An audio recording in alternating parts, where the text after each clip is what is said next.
Ladies and gentlemen at the back, I request you all to please be seated.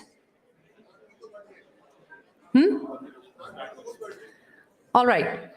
We are now going to resume with our session for today, and we are proceeding towards our panel discussion that is going to be on technological advancements and the global challenges and opportunities for accountants that come with it. And again, a lot of our keynote speakers and guests of honor gave you an overview and insight into what we will be discussing with our panelists today. But I would like to invite Mr. Awais Yassin, the Honorary Treasurer and Chairman, CPT Committee, ICMA International, to give a brief overview of our panel discussion here today.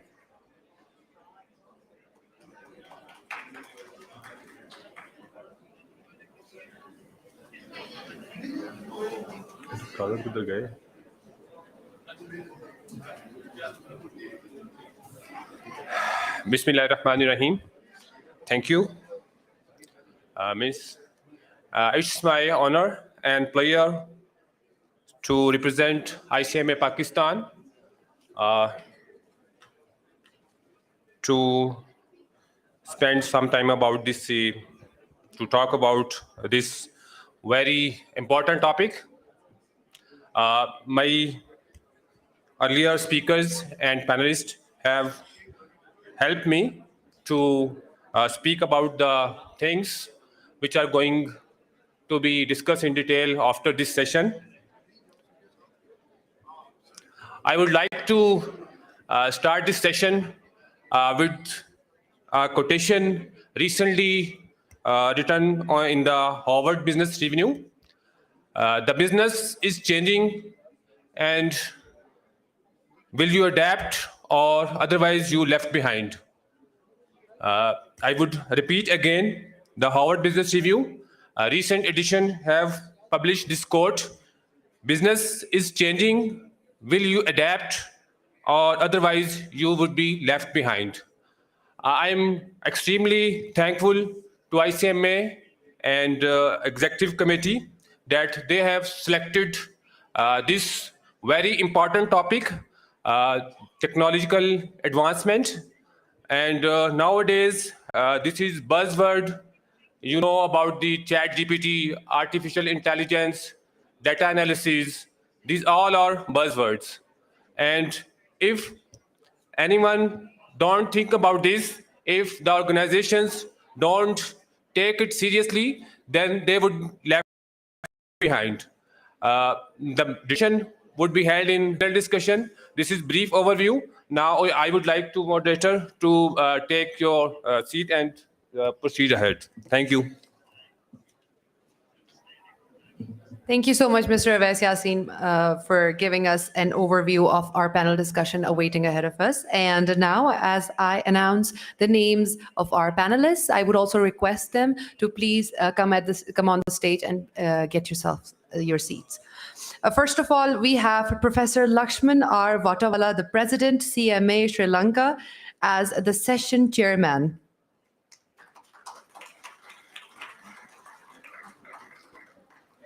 Along with him, we have Mr. Saqib Rafiq, the President of Rawalpindi Chamber of Commerce and Industry.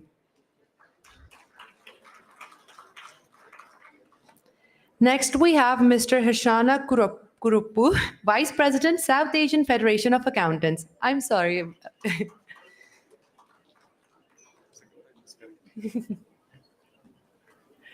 Next, we have Mr. Ziaul Mustafa, the Chairman of Strategic Board, ICMA International.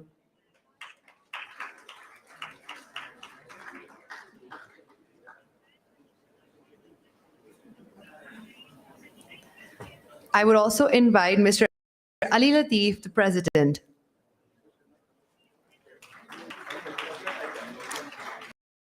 President ICAP. It must have missed out in my... Next up, we have Mr. Hassan Azhar, the General Manager at Petronas Auto Express.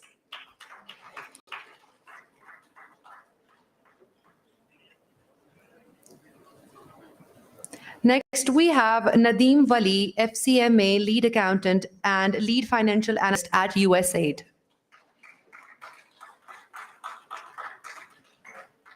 And our next panelist is Mr. Haris Munawwar, the Head of Investment Banking at Bank Islami Pakistan Limited.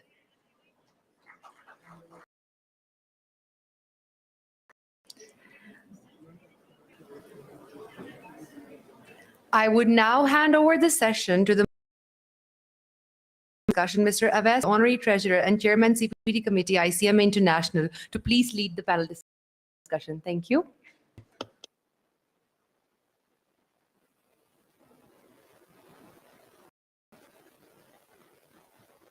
Bismillah ar-Rahman ar-Rahim. Welcome to all the panelists. I would like to proceed most our senior accounting body representative, Lakshman Vatawala. As you know, that with the advancement of technology, the role of accountant has been totally changed. So I would like to your views on this issue. What would be the challenge for accountant in the future, and how can he come over this challenge? Thank you. First of all, let me thank the ICMAP for organizing this very valuable conference. And I must say that I really had a difficulty in coming, but we had the president of ICMAP visiting Sri Lanka, and he said that you must somehow come, you know. And also with him was Mr. Toha. He was also there. So we could not refuse it. And I'm sure that our participation was very good. We were very well received. And let me thank the ICMAP for this very wonderful conference that they have done. Not only the conference, but the venue, which I think is a venue that is really looking at the tourism side and helping the management accountants. So let me congratulate all of them for the excellent work done. Now, digitalization is a topic that is there. I know that there are very many people who are involved in it. The professional bodies, if you read, I think it was mentioned also, that is the World Economic Forum. According to their statistics, the profession that will be maybe worst affected would be the accounting profession. I don't know whether I think President of IFAC, I don't know whether she is here, but from the statements, from their IFAC statements, we have seen that the numbers registering for the accounting profession has gone down. So whether this has an impact on what that the World Economic Forum, that if you do accounting, you are going to be jobless, might be a very, very serious statement they have made. So then we are, as you all know, all professional accounting bodies are very dynamic bodies. They will look at the future, they will see what has to be done in order that the accounting profession would be able to overcome all these challenges and go and ensure that the efficiency and productivity of all the organizations are carried out. I think if you see what was said earlier on the banking side, you can see the big transformation that has taken place. The digital banking, the digital payments, digital receipts, everything is on a digital mode. So we now have to see how our future accountants are going to be trained on the digital area. Now that, I think all the accounting bodies are doing that. In fact, I can just say that we just in CMA Sri Lanka, we just revised our syllabus, and much prominence has been given to the digital area, the big data and all areas. But in addition to that, theory is, today we have to be presented either chartered accountants or management accountants. As you know, management accountants are operational people.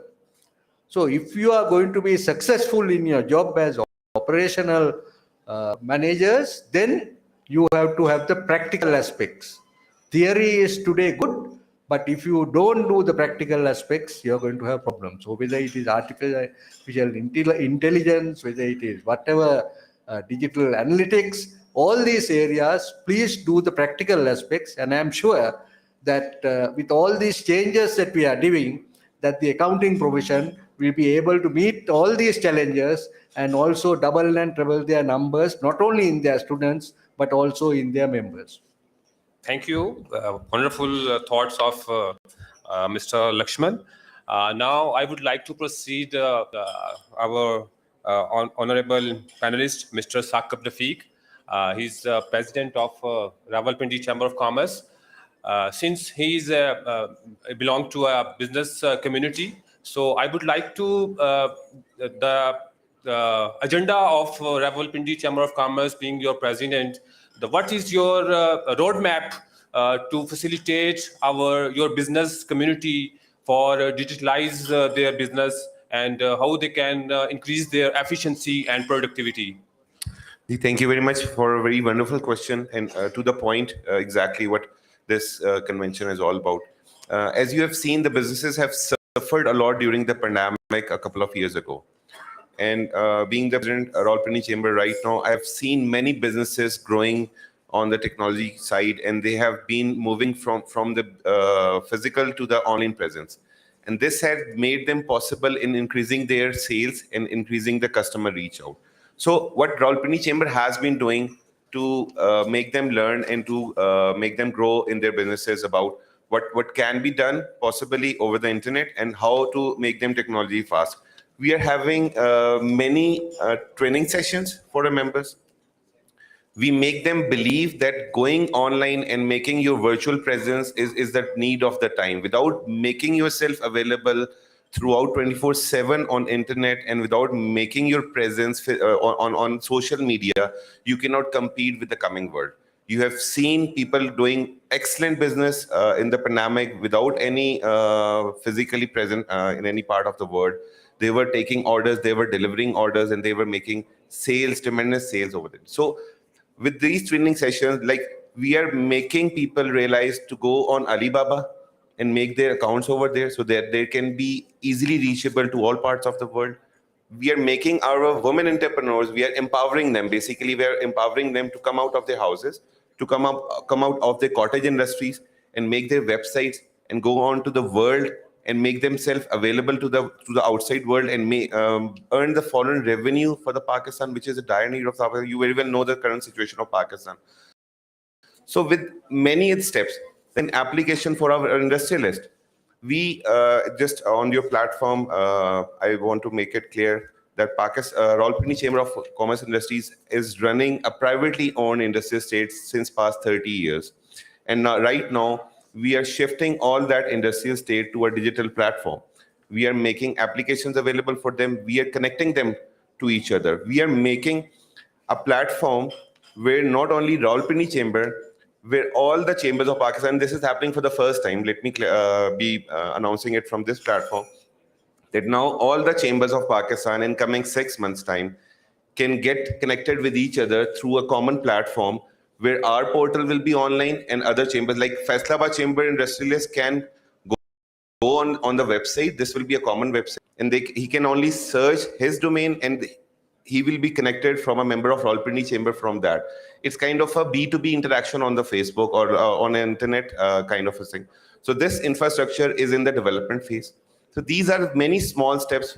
We are basically, what I can say, one-liner, we are capacity building of our members.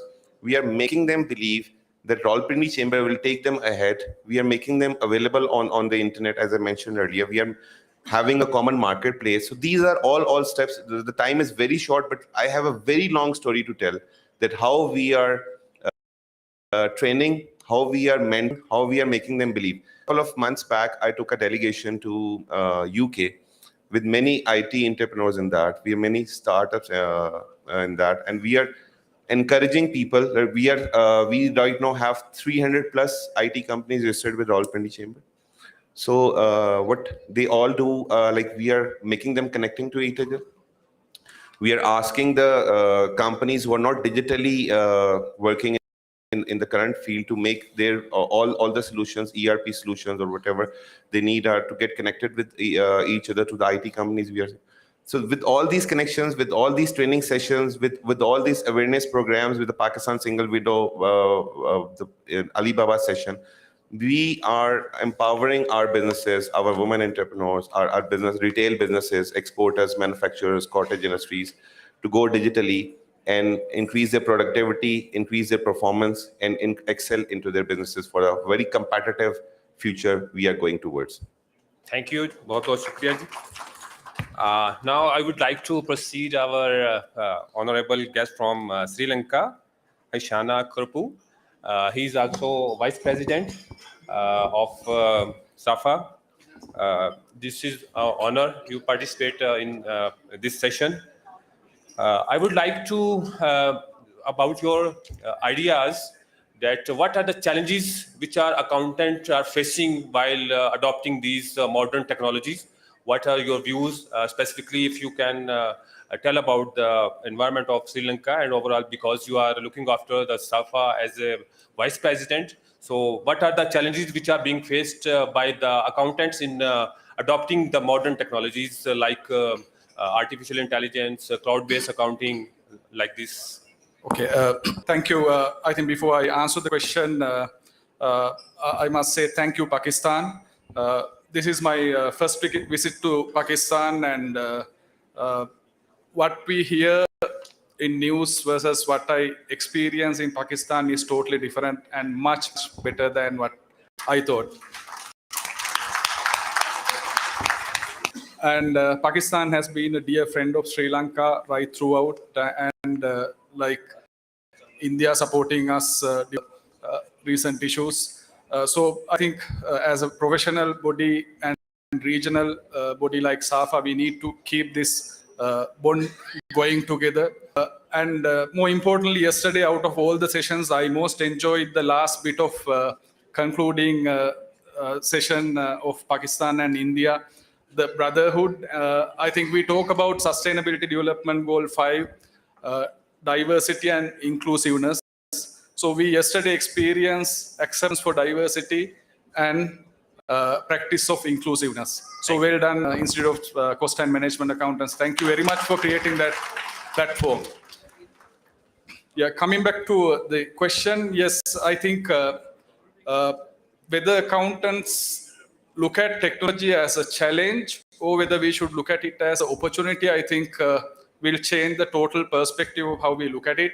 I believe we have to look at it as an opportunity than challenge. So then dynamics change and how we look at a problem also 50% resolve. Recently, International Federation of Accountants published a report on future fit accountants, where they identified roles relating to value creation, value enabling, value preserving, and value reporting. So there are 5 roles that they define: co-pilot, navigator, digital and technology enabler, storyteller, not just the value reporter or financial reporter, and expert in process and control. So what it says is it's up to us to see that value enabler role of technology and relating to our role. So technology enabler in the business. So I think in that sense, we need to see how we look at going behind that information gathering, going behind awareness, and acquiring required skills is our responsibility. So I think we need to take it as an opportunity. We are talking about new corporates creating chief digital officer role. Sometimes I feel if we don't play our role, chief digital officer will take over CFO role. So for us to equip ourselves with the digital technologies, I think we need to create awareness. So that is what we are doing now. And with that, take it as an opportunity and have upskilling process among the professionals. Thank you. You have rightly identified the role of technology. Now I would do our honorable panelist, Mr. Ali Latif. He is the president of ICAP. We understand, being accountant, that the climate change have definitely impact on financial statements of the organizations. what do you think? What kind of information would be available for the investors and for the which can impact the financial position of the organization with respect to climate change? Thank you, Yasin. And as you already know that most of the investors and markets, they are much concerned about the impact of the ESG on their businesses, their financial projections, along with the cash flows. So that is with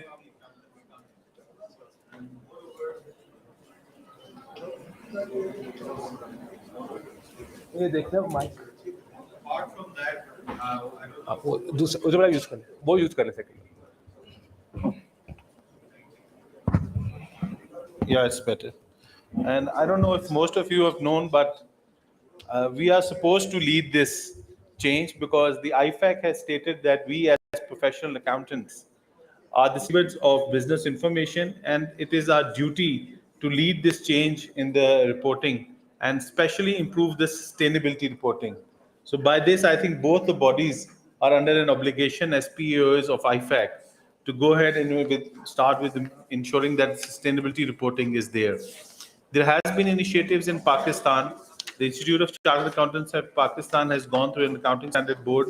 They have formed that. They have got a strategic roadmap from SECP as well. And regard to various tools and information, I personally see sustainable extension of the going concern assumption, which we all accountants are aware of. And through the climate change, we have to see whether this assumption holds true or not, what kind of changes can be made in. And without going to the nitty-gritties, even the accounting standards like IAS 37, in which we have to recognize liabilities, it needs to be gone through with each what kind of levy the government may impose on various climate-related target it has. Even going forward, it is the CFO's responsibility to ensure if there are any loans, how we are going to account for it if they have any climate-related targets in them. So it is embedded in the accounting, the various risks and concerns we have to see. Apart from this, I think the accountants now need to apply their mind with regard to climate change, especially with regard to the impairment of assets. That is something where the MINT tool comes in. And the prime example is of the recent flooding, even which our President ICMP Shahzad Sahab talked about with regard to climate change coming in. Before that, accountants or even any other professionals used to brush aside this climate-related concern. But those working in the telecom sector have seen its devastating effects. The reason being, all their cellular towers, etc., they've all been washed off. So such kind of impairment was not ever defined. So now I think even as an accountant, when you're talking about off-site location, off-site assets, you have to review your climate change. You have to review if there's some kind of flood threat, etc., because then you have to decide on that useful life of the asset. So it is the mind frame that is slowly going to change towards this, and accountants are then supposed to play a key role in that. Thank you. Thank you, Mr. Ali Latif. You may be knowing that we have panelist Mr. Ziaul Mustafa, and we are indebted. He have spared out of his busy schedule, and we know that with his tireless efforts, he has bring the ICMAP at a very high level, and we are honored and we are indebted for his tireless efforts. Being a chairman of strategic board, he is also looking after the various issues of ICMAP of strategy level. Since he has served more than 20 years experience with the public sector, so I would like to your thoughts that I have seen that the public sector organizations are a bit reluctant to innovate, to implement the new technology, to automate their systems. So what do you think, what are their challenges, and how can they come over this challenge? I would like to throw some light for the participants, please. First of all, I would like to request the participant, if you kindly give few attention to the stage, then we will be more able to talk in a productive manner. So, sir, thank you, Awais sir. You just thanks for your high words. Before answering your question, I would like to thank, as the chairman of the strategic board of ICMA Pakistan, to the leadership of IFAC, leadership of SAFA, leadership of Institute of Chartered Accountant Pakistan, and leadership of ACCA for supporting this event of ICMA Pakistan. And I am thankful and I would like to appreciate the efforts of our team, under the leadership of Mr. Shehzad Malik. You people did a very wonderful job and organized a very wonderful session. Mr. Shehzad Malik, our Vice President, Mr. Athar Salim, our Secretary, Mr. Shaham, and our Treasurer, Mr. Awais Yassin, our Executive Director, Amir Ejaz, and other team members, and the Chairman of the Islamabad Branch Council, Mr. Shan Mohammed, and the Chairman of all the branches, those who are present here with the teams, Faisalabad, Lahore, Multan, Karachi. So it's a wonderful event, and you have collected all the talent of ICMA under one roof and the talent from the different accounting organizations under one roof. And at the end, the efforts of Mr. Tola, if we will not talk about this, so the kind of support Mr. Tola, who is the state minister, and we are glad that we have a state minister from the professional accountant community. So, sir, thank you very much. As a state minister, you also supported this event, and we are thankful to the sponsors and everybody. So, sir, you talk about the public sector. Why public sectors are reluctant and what kind of roadmap for the professional accountants regarding the transformation of this businesses into the technology. I will just sum up. Number of things have been said. I will just sum up, which I learned from the speakers. There are 5 things which they have highlighted. Number 1 is the automation is started from the point when we install the software and we are entering the data of accountancy in the software. That is the, I think, first step towards the automation. After this software implementation, we will move towards the cloud computing. This is the second thing, that through cloud computing, you can access data from anywhere and anytime. So this is one of the transformation. Then we are now listening about the data analytics. So we have to use the data for the purpose of the decision making. So we have to be familiar with the data analytics tools so that we can give a better support to the management and to the decision maker. And the third, which I heard, that is the artificial intelligence. The artificial intelligence. Now we are experiencing the artificial intelligence tools, and they are helping us on the basis of the historic data to give the opinion and to provide us the analysis. And fifth one is the cyber security. When everything is transferred on the technology, then there is a threat as well. And we are making all the banking transactions and everything, payments, receipts, and number of things. Then there is, I think, cyber security. And these are the 5 things which I, just learned that how we are moving towards this transformation of technology. Regarding public sector, for some time public sector innovation is a stranger.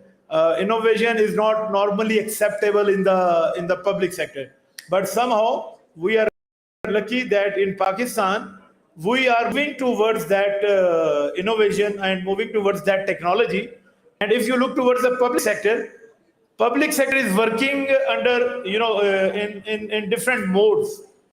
One is the ministries and the departments of the government, and then there are regulators, and then we have a public sector commercial organizations, public sector companies. And if we look towards the ministries and regulators, if we talk about the regulators, we have the Higher Education Commission, Securities Exchange Commission, FDR, and Accountant General of Pakistan. They are somehow managing the things, and number of regulators are there.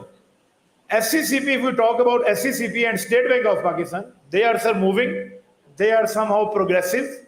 They are moving towards the automation. Their number of systems are automated and they are providing their things. But still, the automation, we are far behind if we compare our SEC and our central bank with the rest of the world. We are far behind. Number of things need to be improved. And but if we look towards the other government organization, whether it is a accountant's general office or auditor general office, automation is more required. Still, we are in accountant general office. We are limited up to the receipts and payments, and no financial balance sheets or financial information are generated from this system, which is still required. We have to move on such thing, and then other things are, after that, the data analytics, artificial intelligence, and cyber security. This is after that. First, we have to collect the data, and we have to feed the data according to the financial reporting requirements. So I believe public sector is moving in that direction, but the pace is very slow. That's why we are somehow not of the opinion that we are moving rapidly towards the technology. The process is very slow. And PIFRA we are implementing 2004, but PIFRA is implemented.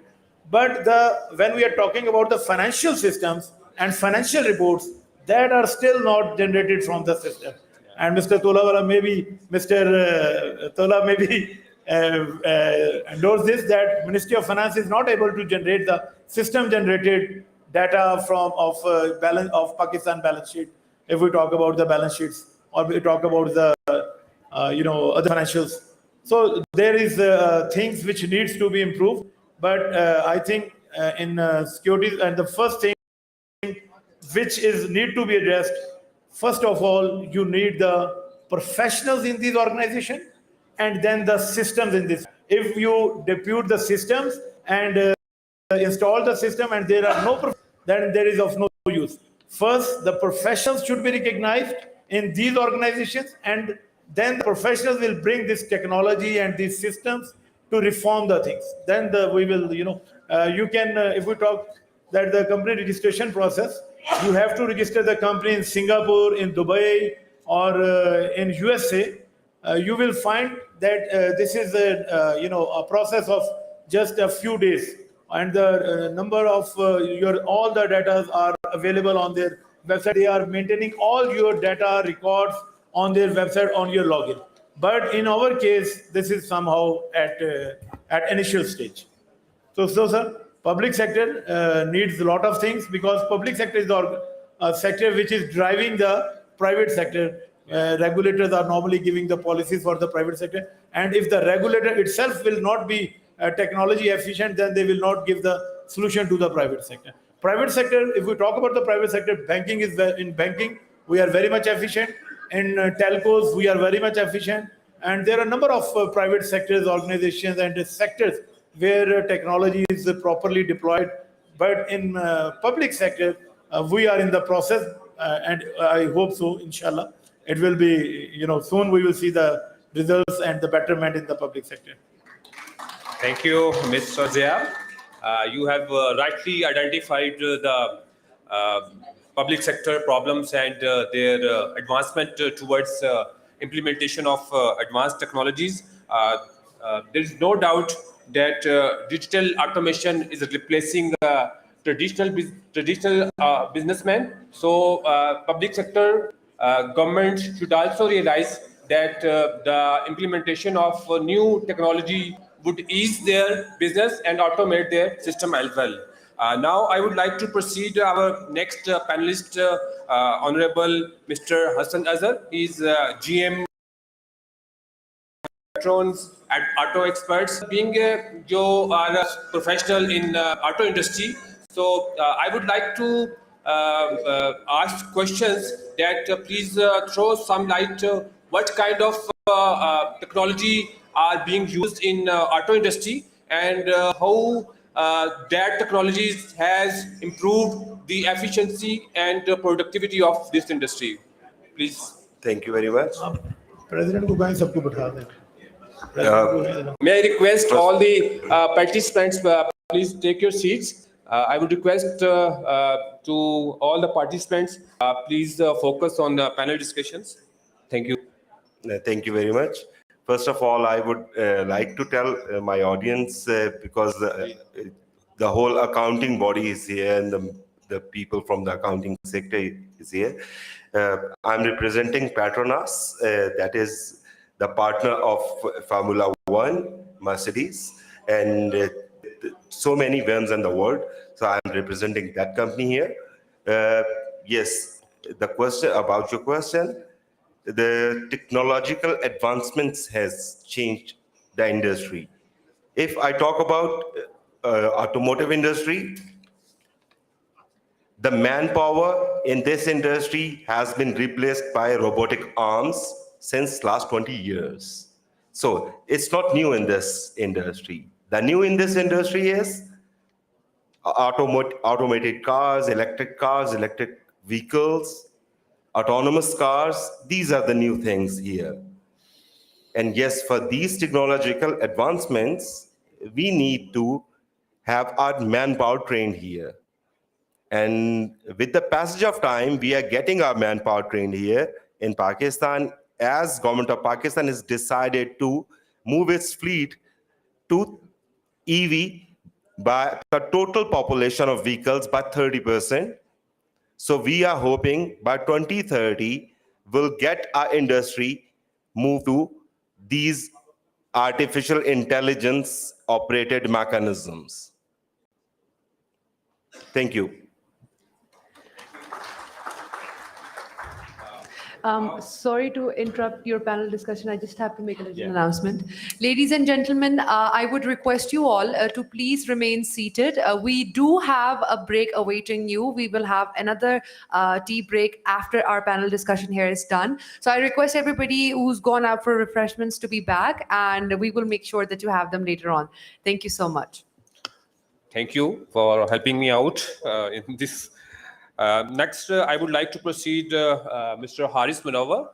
He has already given a wonderful presentation on digital automation in banking industry. I would like to ask the question that what kind of technology your bank have used in recent past to automate your bank, and as well as what kind of branchless banking we are expecting in future. Thank you, Yasin sir.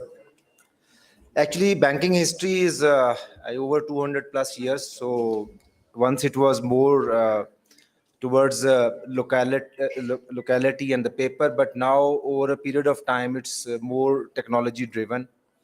If I share with you a little bit of history of this journey of this digitization, back in 1967, Barclays was the first bank which brought the ATM card to the world. Then Halifax Bank in 1995 set up a separate 35-seat call center. In the same year, Wells Fargo bring out their internet banking to the world, first internet banking. And then we saw 1997 Merit Bank, the first phone banking. They offered phone banking services started. And in 2011, around 12, 13 years back, we saw first mobile app by RBS Royal Bank of Scotland. So the trend, or you can say the digitization trend, it took a lot of time to take its peak. But now after post 2010 and 11, there is a very, it's very steep upward. Coming to the Bank Islami journey, I already explained during my presentation as well. When we started off, got the license in 2004, but started off operations in 2006. And we were the first bank since inception offering internet banking. And we used biometric not only for the verification purposes, but also used as a sales recipe to be used in our ATM machine, and so that people can use their thumb to withdraw the cash if they don't have card with them, or maybe they forgot to bring the card to the bank ATM. The same biometric concept was then we evolved that concept in 2016 into biobanking, and we took that biometric to the branch counters, whereby the customer visiting the branch can use his thumb and use all the facilities like check, encashment, pay order, transfers, etc. And in 2018, once Sayyid Amir Ali, our CEO, took over the bank, we thought of it's a very attractive sales proposition in digitalization and the banking services, and we branded that as One Touch Banking. So that is now a transformational brand, and not only we are providing this One Touch Banking, whereby your thumb is your bank, so your card, you can use it not only on the branch counters but as well as your in your ATMs. Then we on the technology side, bank has also changed its middle architecture recently. So which basically it connects the front end to the back end, so which has given us scalability uh, push. And recently, in last 2 years, the few achievements were the WhatsApp banking channel we launched. And lastly, there was a very attractive proposition where we brought CCDM machines to the market, check and cash dispensing machine. And we have not done it through our existing branches. We have set up a concept, sales and service center.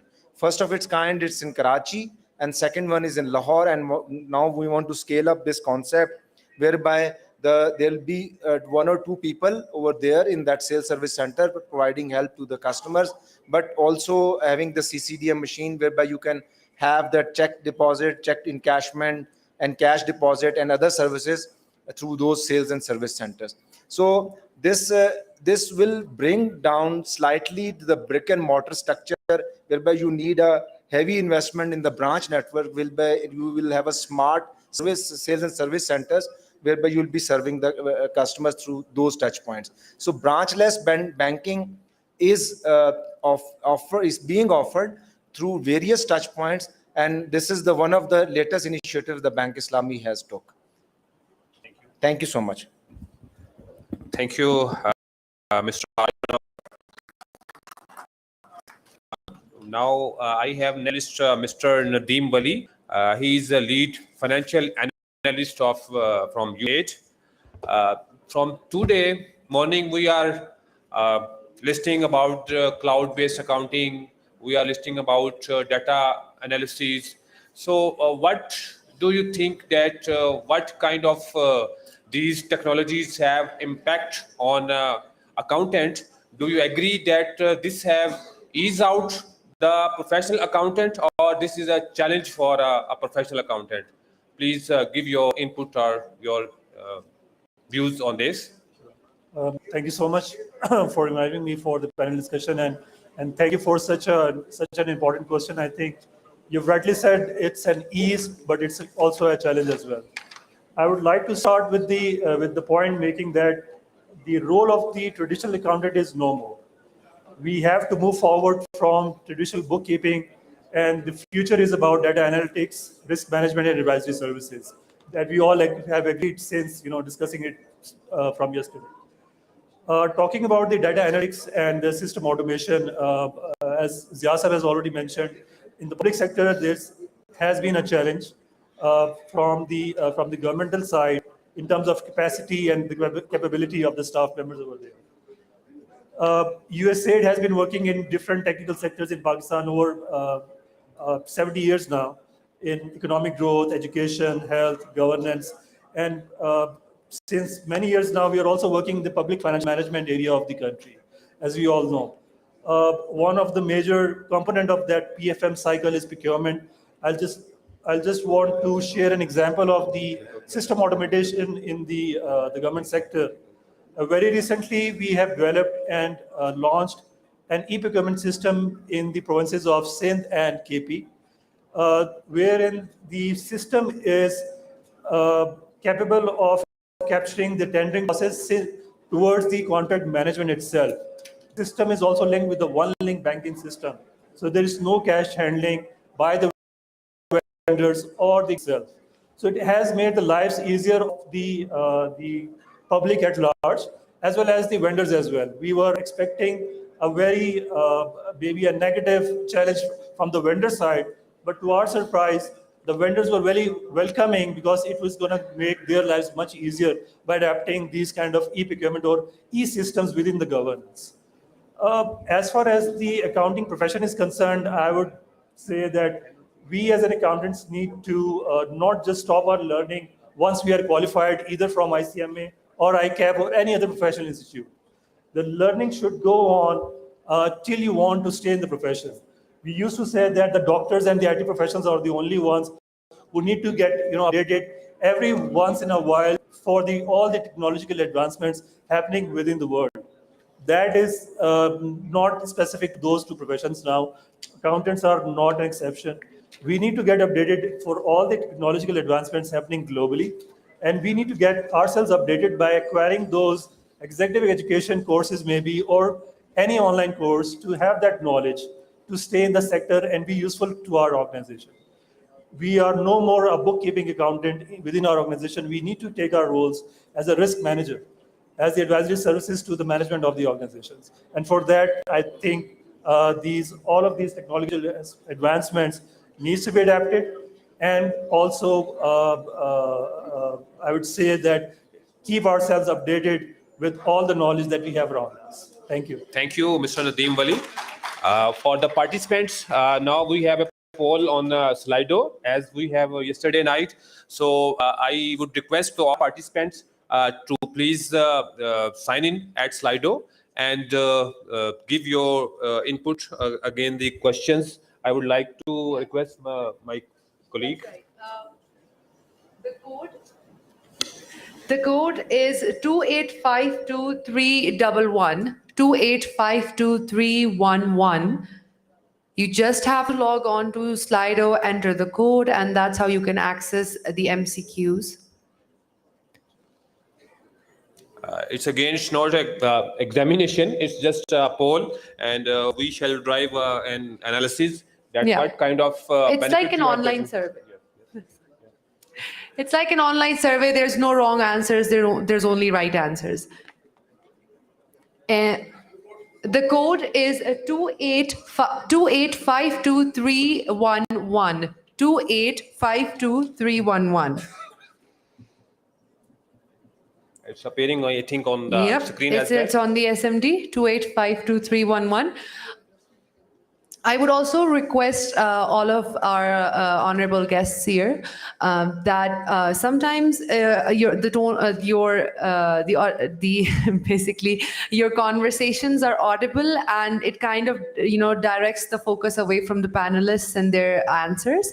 So it's important that we keep our conversations a little low so that others can focus on the panel discussion here. And I would kindly request you all to please remain seated as we will be concluding this discussion soon, and then we can have a little time to relax, and then before we go forward for this third session.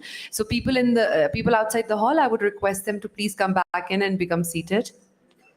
Thank you to helping out me.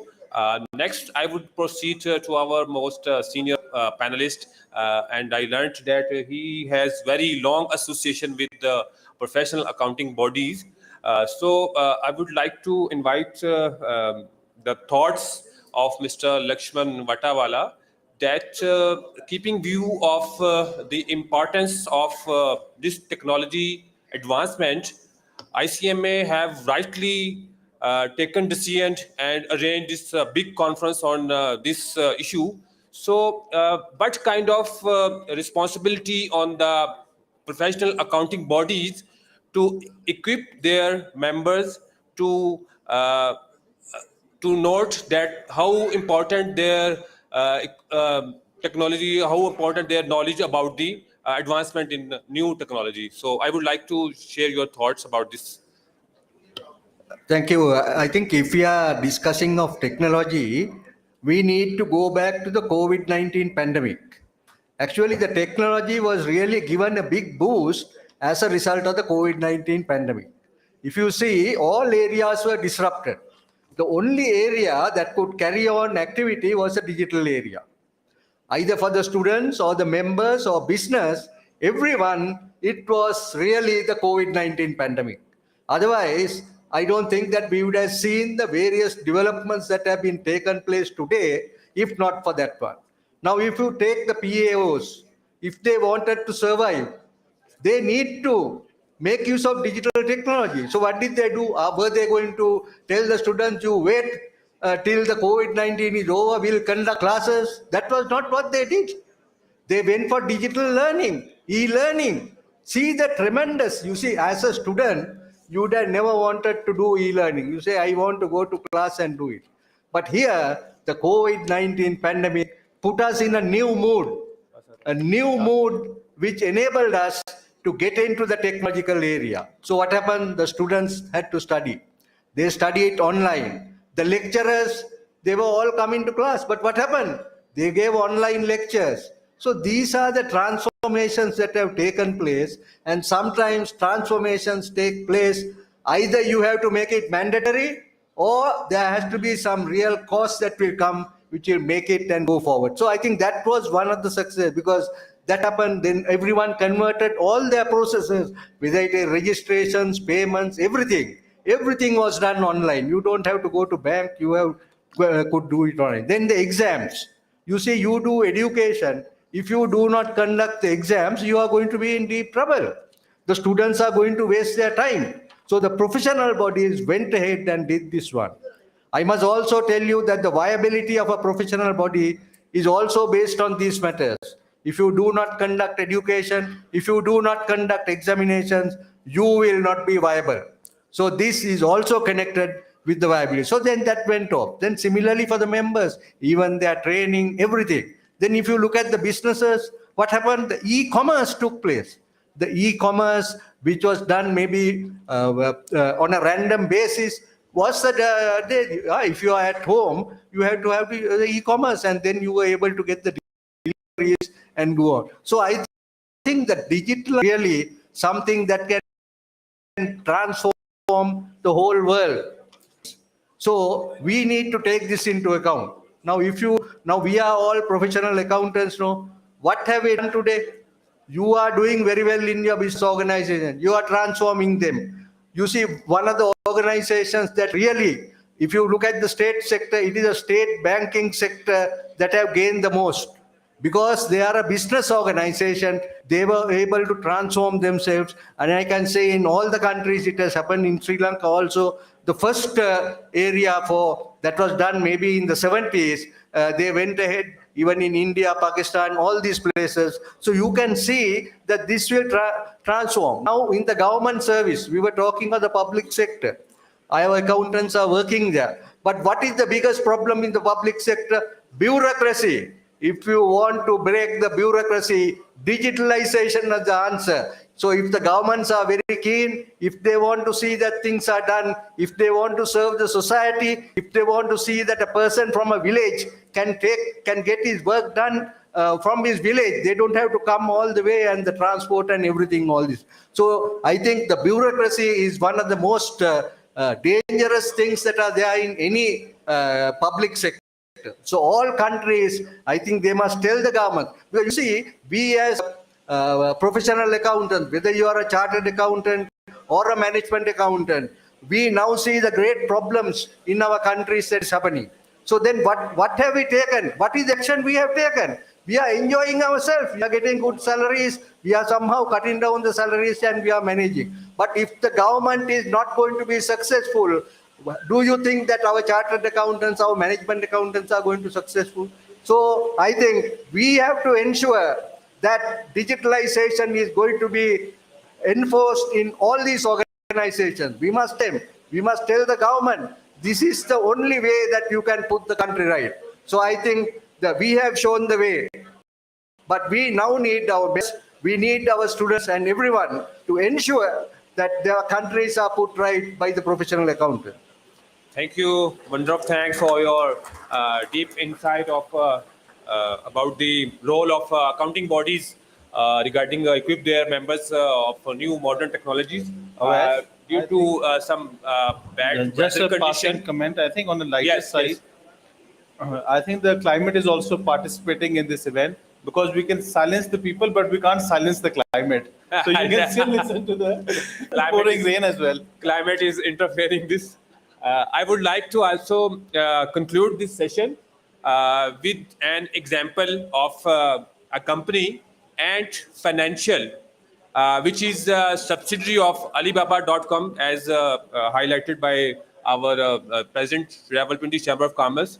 The Ant Financial is established just 6 years ago, and its asset base is now 50% of the JP Morgan. JP Morgan is one of the finest and most strongest financial institution, but within only 6 years, the asset base of Ant Financial is equal to 50% of the JP Morgan. And if I compare the employees of JP Morgan with the Ant Financial, there is only 10% employee in the Ant Financial. And how they spread their base in only just 6 years, just because of automation, their processes, implementation of artificial intelligence and cloud-based accounting like this. So after implementation, modern technologies, they have just built up a very high base of assets. So we are at the concluding, I and panelists, with the help of panelists, I would like to highlight that the technology advancement, technology innovation is no different, and there is change. So every organization, every employer, every human resource who realize this, that there is a technology change, if he realize and equip himself with the new technology, he will survive. Otherwise, you will remain behind and you will automatically vanish from the screen. This is all about from this session, and I'm very thankful to the panelists for their time. Due to shortage of time, closing this session as we have already planned for a long discussion, but due to shortage of time and due to weather, we are going to close. Yes, yes, please. Yes, please. Actually, it is requested from all people over here who have questions that you please send them over to me, and we will send them to our respective panelists, and then they will email them to you. So with your questions, just write your email address. Sure. Yes, yes. Please.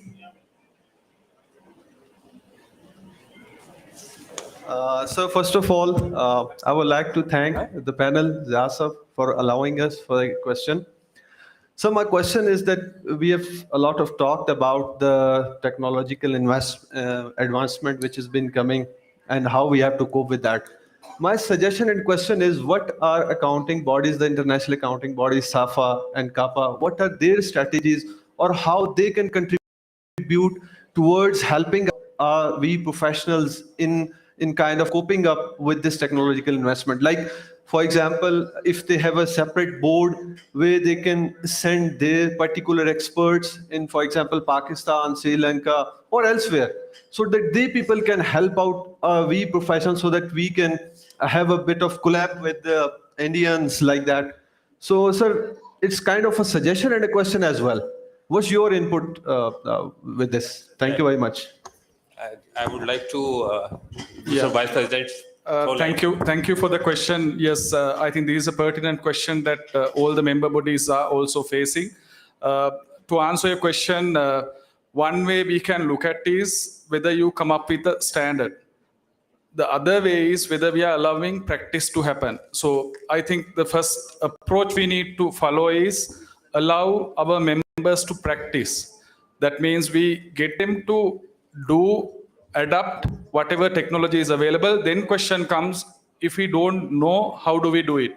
So that is where I think these forums are helpful, because we know action happens. Before that, there are several steps: awareness, interest, desire, and then action. So what professional accountancy organizations are doing is through continuous professional development activities, creating that awareness. Awareness in a way that creates interest in the minds of our members, and that interest will take them to look for this technology and study it further. With that, have a desire to apply it in their organizations. So when there is desire to apply, you get action. So once you have actions coming through, we can look at standardizing. So I think that's what, whether it's IFAC, SAFA, everyone adapting, creating that bigger awareness among our member bodies. And then most of these organizations actually have formed digital boards, and those digital boards are taking strategic views of how they create this awareness. So I think that's my answer. Further to this, yesterday we had a board meeting of SAFA, and in this board meeting, President and Vice President explained one more thing. That was now we are creating a social media platform for the SAFA bodies, so that the members of the SAFA bodies can, have the opportunity to share their experiences, to share their, professional networking, to go for the professional advices. So this platform will also help that what the digital boards of the accounting organization of respective countries are doing. So I believe that once this social media platform of SAFA will be active, then you have the more opportunity to learn what is going on the digital platform in India, Bangladesh, Sri Lanka, Nepal, Bhutan, Afghanistan, Pakistan. So this will connect us. So we believe, and one more thing, that this will also give us the opportunities for our professional accountants to explore the freelancing business opportunities on the social media and on the freelancing platform.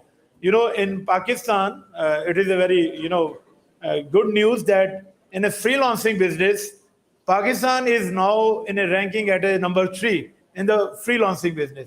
So likewise, India, they are leading, and in the South Asia, what is now our strength, that is our population, and the population, we have to train the population, and we are sending this talent to every part of the world, and mostly South Asians are serving around the globe. If you look towards this thing, our time when we were feeling that population is the threat, now we are converting this population into a human capital, and this human capital is generating capital for their respective countries. So we believe that SAFA will grow more with this digital platform, and the kind of interaction which Shehzad Bhai as a president has enhanced with the IFAC and with other accounting organizations will benefit the Pakistani professionals to learn more about the best practices of the world, and we should adopt that. So I believe this will be definitely happen. I would like to highlight again, you can see the result of our poll, and it is very significant that the role of academia is very important to equip to their students, to their members for advancement, to equip their members with the new technologies, new advancements. So you can see the result also. More than 50 participants have voted against this post. I think Mr. Lakshman Vatawala want to add something. I think already certain comments, but I might commend the person who asked that question, you see, because this is really something not only you, but everyone is asking. Bring us to the digital world and put us into the digital world, not only in theory, but also in practice. You turn the entire accounting profession into a digital accounting profession, which will give you the jobs. Not only that, because you see, if you look at India, if you look at the outsourcing industry, see the amount of foreign exchange that has brought into that country. Now that means we have to give the education. We have to train these people. In fact, I must tell you a story of SAFA also. You see, the World Bank came and supported SAFA. What did they want to do? They wanted us to set up a digital platform and to do this education for everyone. Then, of course, we had the problem of the funding. But we have now formed an organization. But I think, now that the SAFA president is also here, that this matter has come up. Vice president is also here. that this matter is of great importance. What we did with the World Bank, do you think World Bank will not give us money? But we are having our own money. Our members are contributing. Can we take a second look at that and see whether we can build that platform again and ensure that all our youth, all our members in all our member countries are benefiting? Gentlemen, due to shortage of time, I would like to conclude this session. I have to come over here, and we have another session just for the information of our members. I would like to announce that, as we all know, that there was a FATF and anti-money laundering issue in Pakistan, were burning issue lately, and ICMA has offered untiring support to the government of Pakistan, and it is indeed a moment of pride for ICMA that our fellow member of ICMA, Mr. Shahzad Afzal, he is working in Security Exchange Commission of Pakistan, has been nominated by government of Pakistan for Tamgae Imtiaz for his marvelous contribution in FATF. Now I would like to invite Mr. Shahzad Afzal on the dais.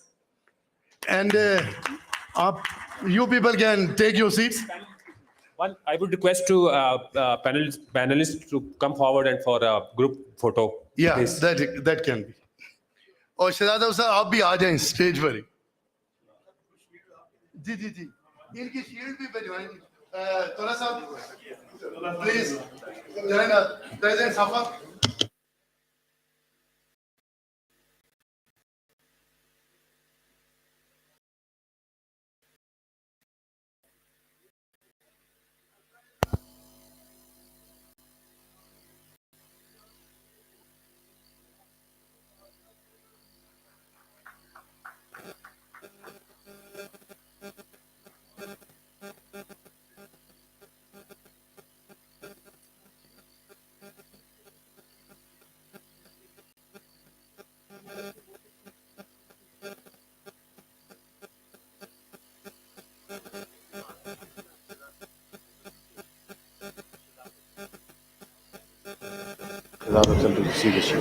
I would now like to invite Mr. Shahzad Afzal to please receive his shield for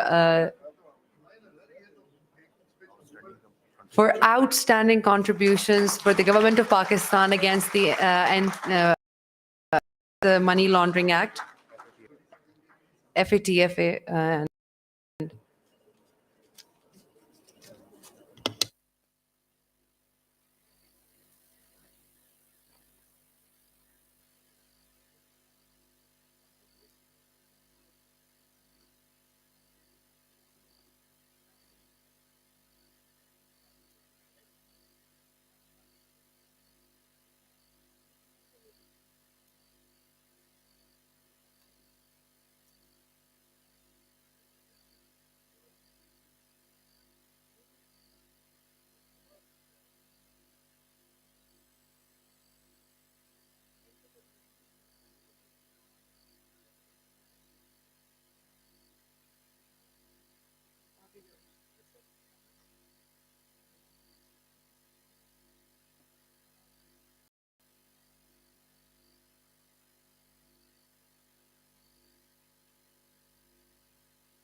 Ladies and gentlemen, I would request you all to please take your seats as we will proceed with our program, and we are proceeding towards the third session of today, third and last session of the International Convention of Accountants.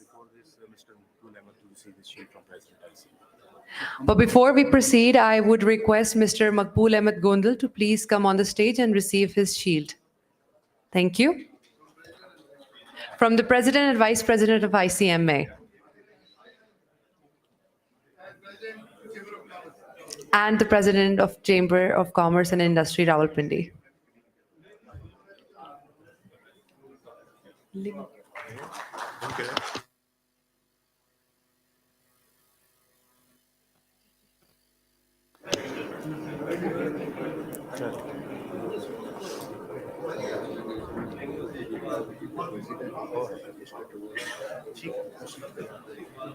Thank you so much. I would again request all ladies and gentlemen present here to please take your seats as we will proceed and start our third session. This is going to be the last session for the International Convention of Accountants, hosted by ICMA. Everybody, I request you all again to please take your seats.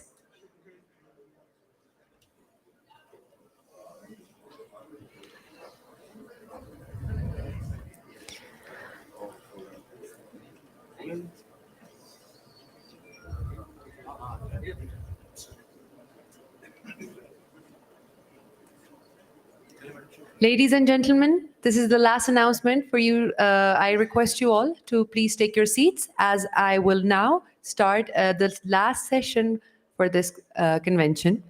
And as we have seen, some catastrophic, effects of climate change all over the world, especially in Turkey and in parts of Syria and Yemen, where there were massive earthquakes and aftershocks, and then after a month they were followed by terrible floods, and it's like being hit by doomsday twice.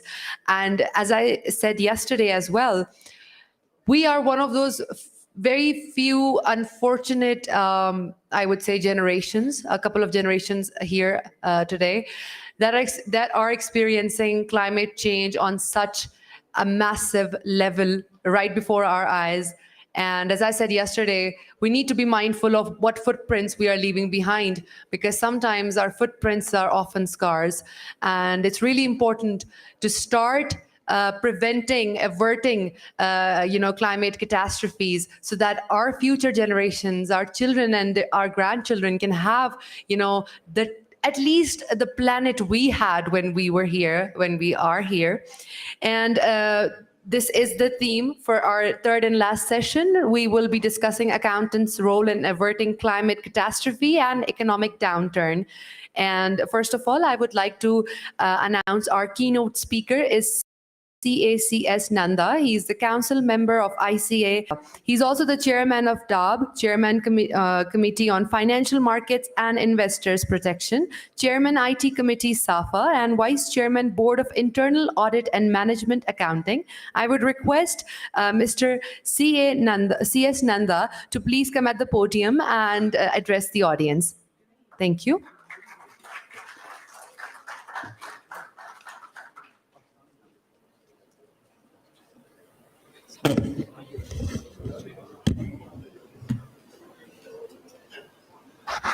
A very good afternoon, ladies and gentlemen. I understand and appreciate that I am between the lunch and you. पर यकीन जानिए, सिर्फ 15-20 minute. It's a great honor conferred upon me to be addressing you. आज का topic बड़ा दिलकश topic है. The role of accountant in the catastrophes of climate change. मुझे याद पड़ता बचपन में जब हम एनवायरनमेंट की बात किया करते थे तो अजब सा नजारा हमारे जहन में आता था. आपने सुनी होगी गजल शिव कुमार बटालवी की, मैनू तेरा शबाब ले बैठा रंग गोरा गुलाब. And now look at the environment. Now look at the environment. When you think of it, pollution comes into your mind. You see so many catastrophes, so many disasters happening. अभी मास्टर ऑफ सेरेमनी ने बात की Syria की, Turkey की. मैं और मेरी बेगम इत्तफाकन Seattle से we went to Alaska cruise के ऊपर. तो मुझे देख के बड़ी हैरानी हुई कि बर्फ भी पिघलनी शुरू होगी। जब लेते हैं आप सिएटल से अलास्का की तरफ, पूरा इलाका पोल्यूशन फ्री हुआ करता था किसी जमाने में, लेकिन अब हमारी वजह से और बर्फ का रंग सर्फ की तरह हो गया है। तो हमें बड़ी शिद्दत के साथ, और इसमें अकाउंटेंट्स का रोल बड़ा प्रोमिनेंट है, मैं आपसे जिक्र करूंगा जैसे मैं आगे चलता हूं। और उससे पहले थोड़ा सा आपको अपने इंस्टीट्यूट के बारे में बताऊं। Institute of Chartered Accountants of India was set up an act of parliament way back on 1st July 1949, when the most important document to the democracy, the Constitution, was not adopted. The Constitution to the great country was adopted on 26 January 1956. The pertinent question that arises is, what prompted the Constituent Assembly to set up an Institute of Chartered Accountants of India when its own democratic setup was not in place? The answer is very candid, very simple, very forthcoming. They were looking for a disciplined band of soldiers to steer the country out of confusion. यहां पर सिर्फ आपको substitute करना है Institute of Chartered Accountants of India with professionals, में they be Institute of Chartered Accountants of Pakistan और ICMA. देश की तरक्की में हमारे दखल को कभी अंडरमाइन नहीं किया जा सकता, मैं बड़ी शिद्दत के साथ आपको बताना चाहता हूं। और आज मेरा मौजू डिस्कशन में प्रोफेशनल्स के रोल पर भी बहुत रहेगा। मैं डैब को चेयर करता हूं और मेरा एक इनिशिएटिव है, वी एट डैब, मैंने कल सफा में भी इस बात पे बड़ी तजरी दी, we at dab are coming with the program technology for non tech professionals. यकीन जानिए, अगर इस ग्लोब का कोई भला कर सकता है तो हम प्रोफेशनल ही कर सकते हैं। It is not overstating our emphasis, it is largely an impetus of the work which we contribute. मैं आपको बड़ी शिद्दत से बताता हूं, आप इंटरनेशनली जो भी बेस्ट प्रैक्टिसेस हम यूज करते हैं, तरक्की वहीं से शुरू होती है। कहते हैं ना, मैं अकेला ही चला था जानिब मंजिल, लोग जुड़ते गए कारवां बनता गया। कितना अजीम कारवां तैयार है हम प्रोफेशनल्स का। जी, थोड़ा सा आपको बताएंगे इंस्टीट्यूट के बारे में क्या करती है, जो आपकी इंस्टीट्यूट भी करती है। हम रेगुलेट करते हैं पूरे प्रोफेशन को, हम फॉर्मुलेट करते हैं अकाउंटिंग स्टैंडर्ड्स को, हम एग्जामिनेशन और एजुकेशन को ओवरलुक करते हैं, वही काम जो आप करते हैं। हम स्टैंडर्ड्स इंश्योर करते हैं कि परफॉर्मेंस ऑफ मेंबर्स प्रॉपर है। हम जुरिस्डिक्शन, जुडिशरी और डिसिप्लिनरी को बड़ी शिद्दत के साथ उसके ऊपर हम वर्किंग करते हैं, और हम मॉनिटर करते हैं quality of work done by professionals. ये काम आप सब भी करते हैं, लेकिन मैं सिर्फ इसको रिकॉर्ड के तौर पे बताना चाहता हूं। अब सबसे इंपॉर्टेंट चीज है कि इन सस्टेनेबिलिटी के लिए आईसीआई क्या करता है। यकीन जानिए, ultimately the developing countries shall take the centre stage, क्योंकि रिसर्च हमारे यहां होती है। हमारे यहां वो लोग होते हैं जो काम करना चाहते हैं। मैं आपको बताना चाहता हूं कि traditional areas of practice are dwindling. मैं बहुत सारे ऐसे लोगों से मुखातिब हूं जो प्रैक्टिस करते हैं, इसलिए हमें अब न्यूअर एरियाज की तरफ जाना है। मैं 4-5 एरियाज आपको बताता हूं आपकी जाने। पहला इंपॉर्टेंट एरिया टेक्नोलॉजी।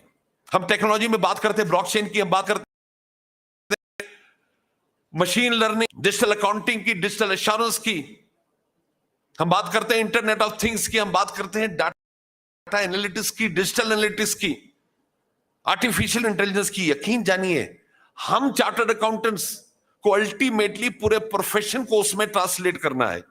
तो पहला क्वेश्चन आप हमेशा पूछा करें कि आप as a practising chartered accountant और a chartered accountant who is into job, how can you use these practices to improvise the system and at the same time improvise your intrinsic value in terms of the compensation that is offered to you. Very, very important. और technology for non technology professionals, आपको ultimately, मैंने कल यहां पर यह बात की कि 1 महीने के अंदर आप सबको आपके डेस्कटॉप के ऊपर, आपके मोबाइल के ऊपर, you will have a terminology, you will have a prototype where you can learn technology step by step. मेरी उम्र क्या है, 68 बॉर्न, मेरी उम्र के बहुत सारे लोग हैं, मैं देखता हूं जिनको टेक्नोलॉजी से पूरी तरह वाबस्ता नहीं है। They want to contribute and they will have an impetus how they have to take it forward.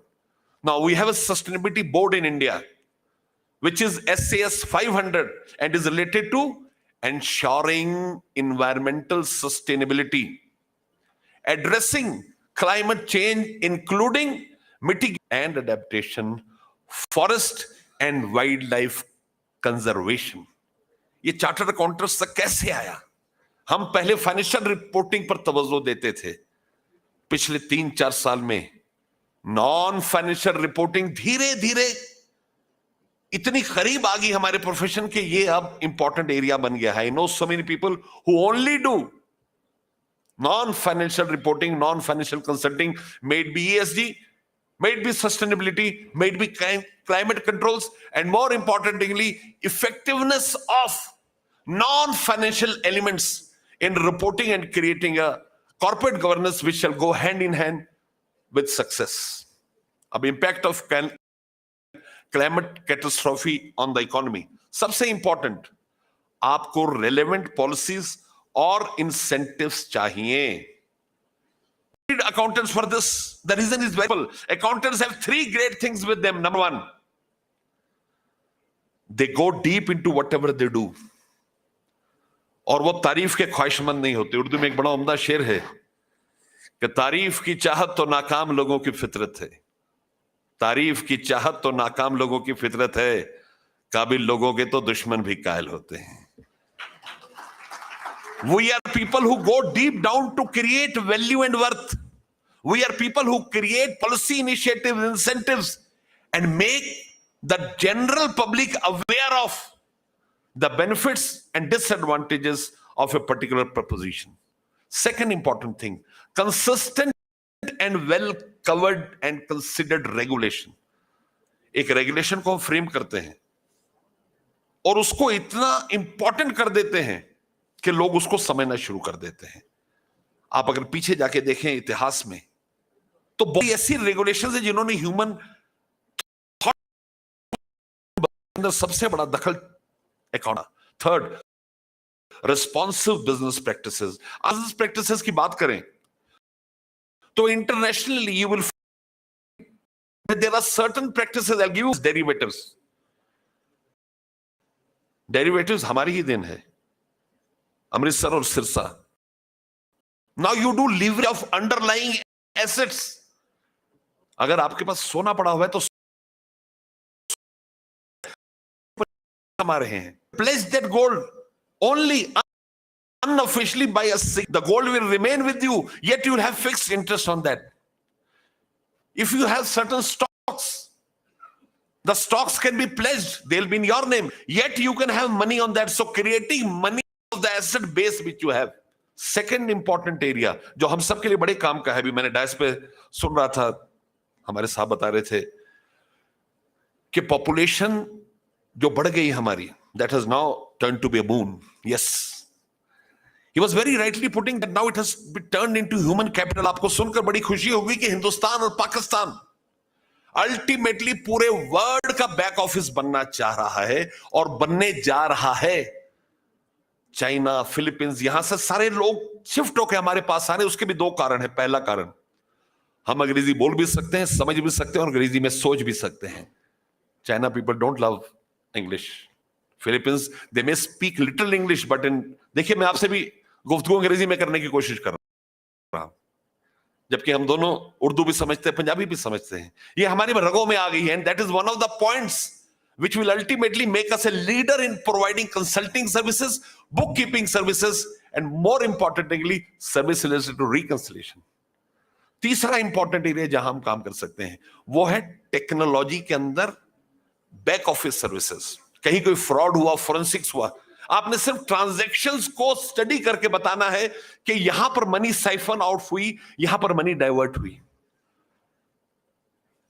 आप अगर फोरेंसिक्स में जाना चाहते हैं, you'll be happy to know that DAB, the Institute of Chartered Accountants of India, was the first in the entire globe to come out with 23 forensic standards, forensic investigative accounting standards.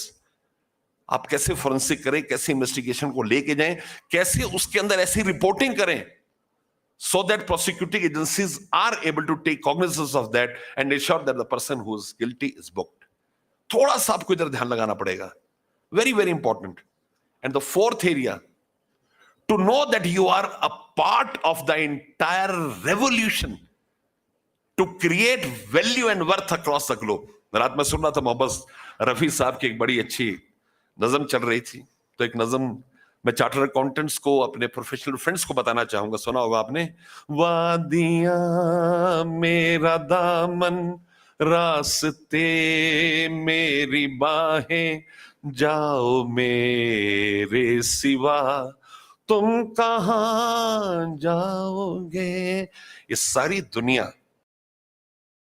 Professional से inspiration लेती है। मैं इसलिए नहीं कह रहा कि मैं एक चार्टर हूं, मैं इसलिए कह रहा हूं कि मैंने इंटरनेशनली मेरा एक्सपोजर बहुत है। जब भी कोई बनता है, आप तोला साहब का मकबूलियत यहां देखिए, will always benefit from the guidance by us. आप आईफेक के अंदर मैडम आ जाए नहीं, अगर आप आईफेक में भी देखेंगे तो जब भी कोई exposure draft US government, UK government निकालती है, वो एक्सपोजर ड्राफ्ट को पब्लिक को रिलीज करने से पहले वो आईफेक के बोर्ड से डिस्कस करती है। What would the impact, what has to be the economic impact of it, what has to be the social or environmental impact of it। तो इसलिए सबसे इंपॉर्टेंट चीज है क्लाइमेट कैटास्ट्रॉफी के अंदर high quality disclosures that advance climate action and adoption. Very very important stick and carrot theory. अगर आप environment को बेहतर कर रहे हैं तो आपको कैरेट दी जाएगी, नहीं तो आपको पेनलाइज किया जाएगा। आपको सिंपली एक अकाउंटेंट 3 तरीके से इसको फोकस कर सकता है। पहला, a risk assessment function। I am an internal audit person। जब भी हम कोई काम करते हैं सबसे पहले उसका रिस्क एनालिसिस करते हैं, और रिस्क को भी कैलकुलेटिव रखना है। मेरे पास एक साहब का फोन आया कि नंदा साहब कुछ ऐसा बताएं जिसमें रिस्क बिल्कुल ना हो।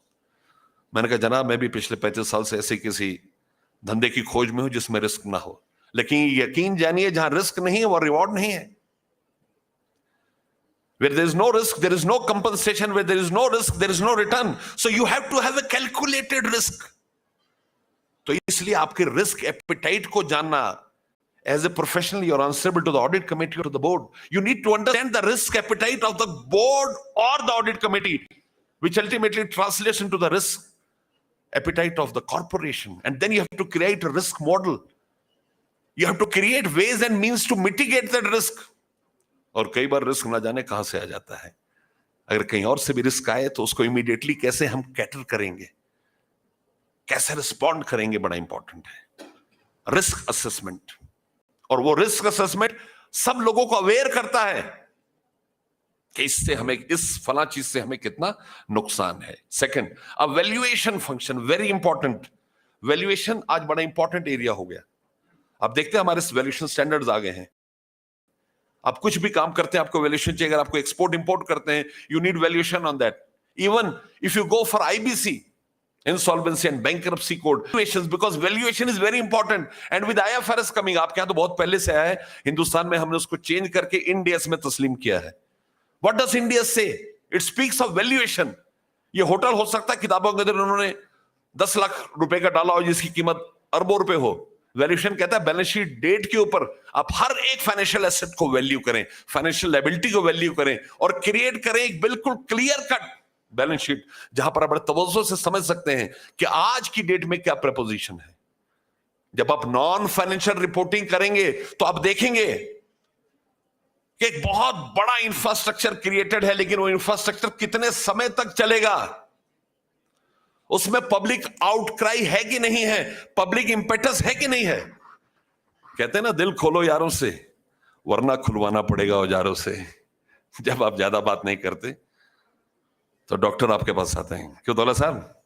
तो ज्यादा खतो किताबत करने से, लोगों से ज्यादा इंटरेक्ट करने से you reach upon A consensus which is better for the environment. Third, a disclosure function, very very important. Disclosure of risk associated with climate change impacts.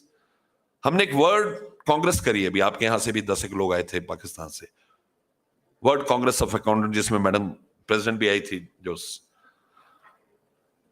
आईफेक की है।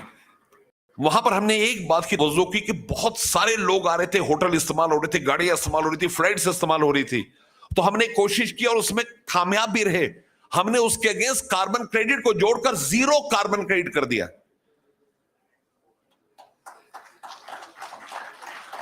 It is only possible because of disclosure function. Before that, we had a systematic study कि इसमें कितने carbons burn होंगे, carbon को quantify किया, उसके लिए हमने ट्रीज लगाई, ट्रीज को सर्टिफाई कराकर अल्टीमेटली इंटरनेशनल रेटिंग एजेंसी से हमने सर्टिफिकेट लिया कि जितने कार्बन बर्न हुए उससे ज्यादा हमने इसका क्रेडिट किया, which you term as a disclosure function. Now, how a chartered accountant can assist in averting climate catastrophe? बहुत इंपॉर्टेंट चीज है. पहला, accountant work in public interest and are uniquely positioned to enhance meaningful action on climate change. कैसे बताते हैं action वो?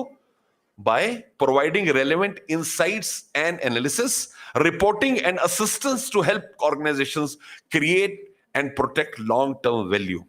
सबसे important चीज है protection of long term value. मेरे से पहले मोहतरमा जो एमओसी वो कह रही थी कि सबसे इंपॉर्टेंट है अर्थ को उन हाथों में देना. हम भी अपने बच्चों को अपना देश, अपना अर्थ, मदर अर्थ दे के जाएंगे. वो कैसा हो अर्थ? वो अर्थ बिल्कुल ऐसा हो जो चीज हमने अपने पुरखों से पाई है, उस लॉन्ग टर्म बेनिफिट को हम उन तक दें. और अकाउंटेंट्स इस बात को हाईलाइट कर सकते हैं. Second, providing objective data and insights to help organization set and achieve appropriate emission targets. थोड़ा सा टेक्निकल है लेकिन समझिए, हमारा जो ये कॉन्फ्रेंस यहां पे हुई, अगर आप 4 घंटे बैठे तो इस कॉन्फ्रेंस के अंदर कितनी कार्बन एमिशन हुई उसको आप ड्रॉ कर सकते हैं. उस कार्बन एमिशन को कैसे आप सेट ऑफ करेंगे, ये ख्याल भी, जो लोग थोड़ा वेट के प्रति सजग हो जाते हैं वो देखते हैं रात मैंने 2-3 जलेबी खा ली भाई, सुबह उसको कैसे सेट ऑफ करना है, सैर ज्यादा करनी है. तो अगर आप एक बार अवेयर हो जाएंगे, कॉन्शियस हो जाएंगे कि ये कार्बन एमिशन है, तो आपका ध्यान उसको सेट ऑफ करने की तरफ लगेगा.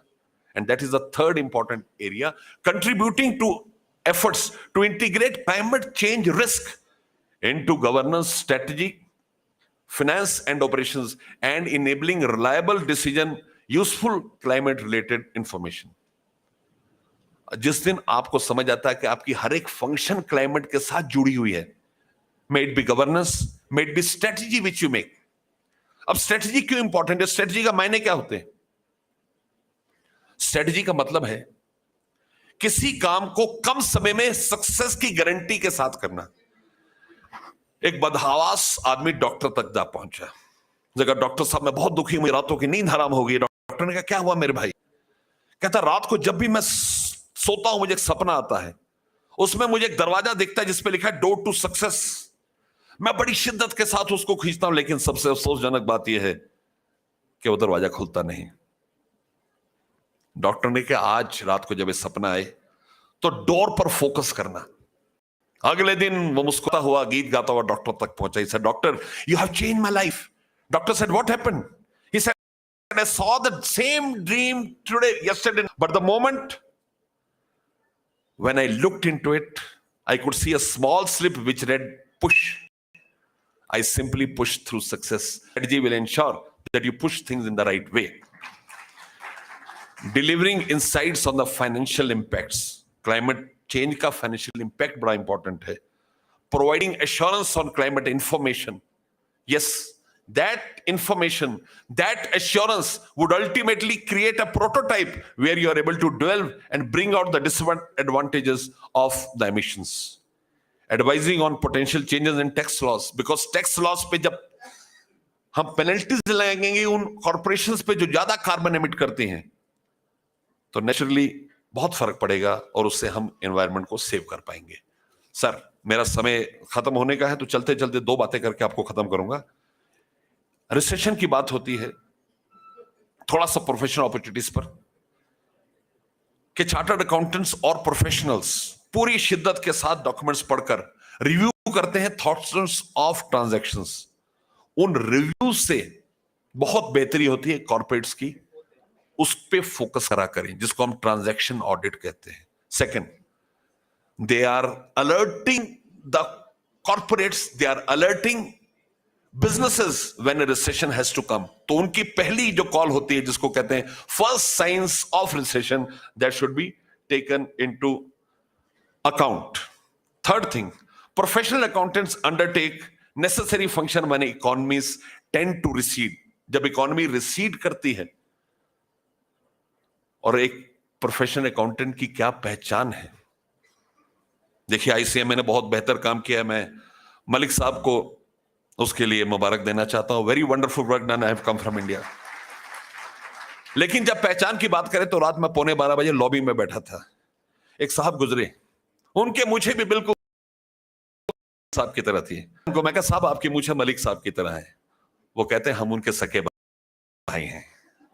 उनके साथ उनकी शरीकें हैं। वो कहता भाईजान इनके दूसरे भाई साहब को देखेंगे उनकी मूछें भी ऐसी हैं। Branding is very important.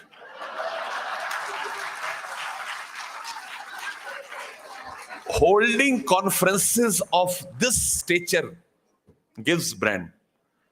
Giving the best of hospitalities of people who have come here is a brand. और यकीन जानिए आपके मलिक साहब इसके अंदर बड़े दक्ष हैं। मलिक साहब की अगर तारीफ में कुछ कहा जाए तो एक बड़ा उम्दा शेर है। मैं इनको मिला था मुंबई में भी, वर्ल्ड कांग्रेस में भी आए थे। इनको मिलकर भी मैंने कहा था कि आपकी पर्सनैलिटी में कुछ ऐसी खासियत है। कहते हैं ना, जो आला शख्स होते हैं हमेशा झुक के मिलते हैं। जो आला शख्स होते हैं हमेशा झुक के मिलते हैं। सुराही पानी देती है हमेशा सरनगू होकर।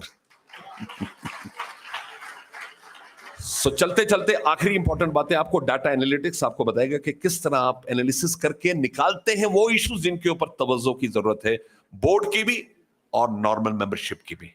और preparation of budget and monitoring the book. Budget आप बनाते हैं, कितनी कॉस्ट इंपॉर्टेंट है।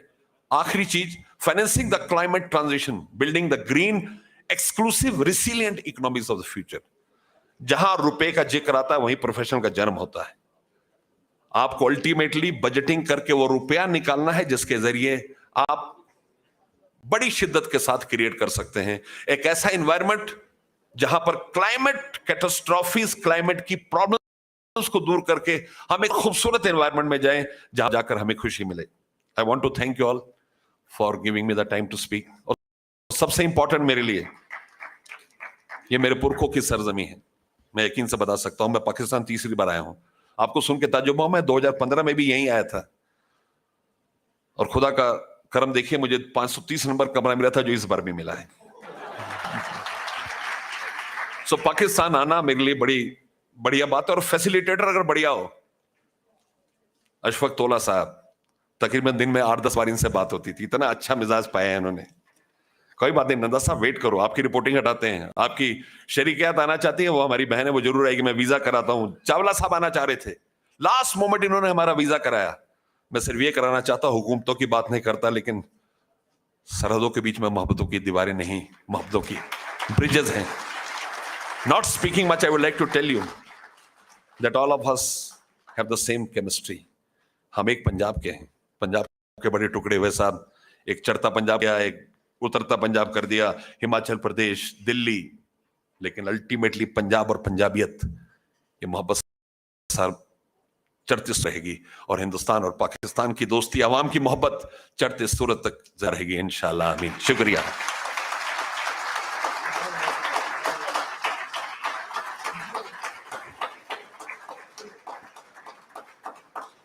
Thank you so much.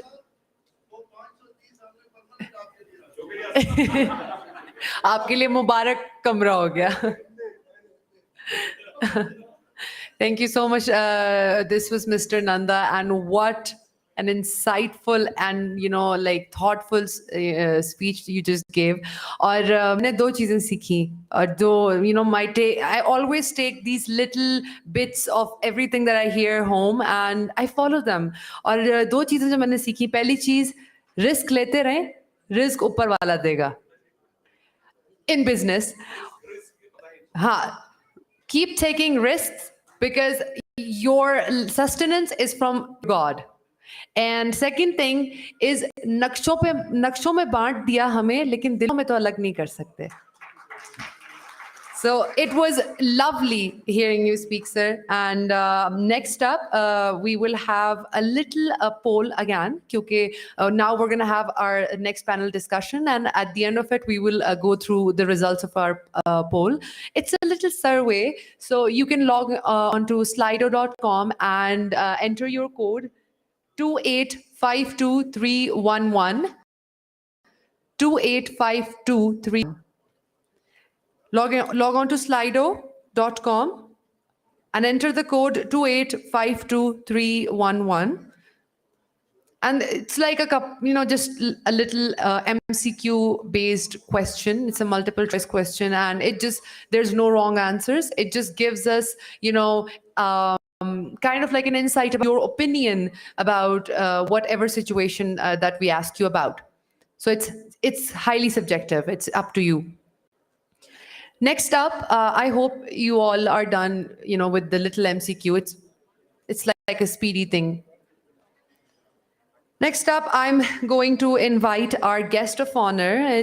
It's none other than Dr. Muhammad Iqbal, and he is the Pro-Rector at National University of Modern Languages, Islamabad. And he's the former member of Planning Commission of Pakistan and has also served at Lahore Knowledge Park Company and TRA Associates. I would like to request Dr. Zubair Iqbal Ghori to please come at the podium, a few words of, share your mind with us. Thank you.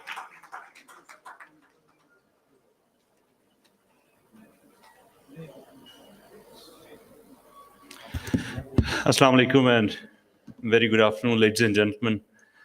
It is a health hazard to speak after Mr. Nanda, who has been both enlightening and hilarious, informative, and also joining heads and hearts.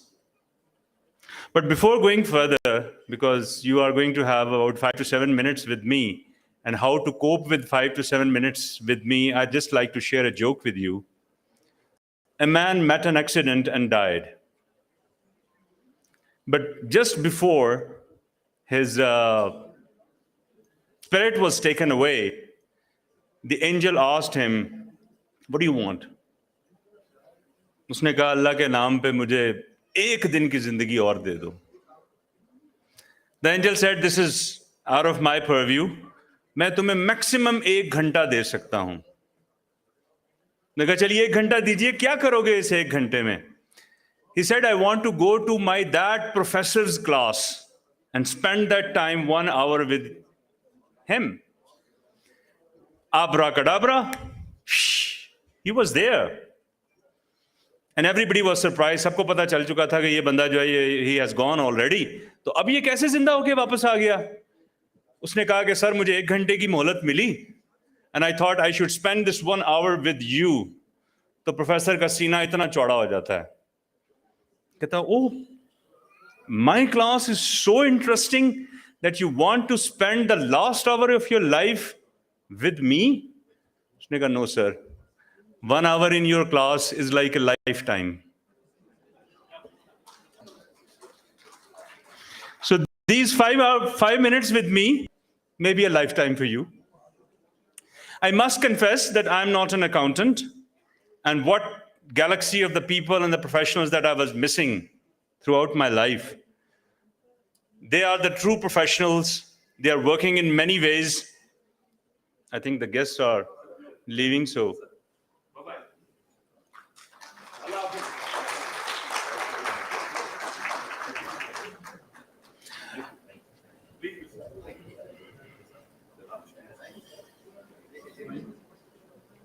Okay, so I'm not an accountant.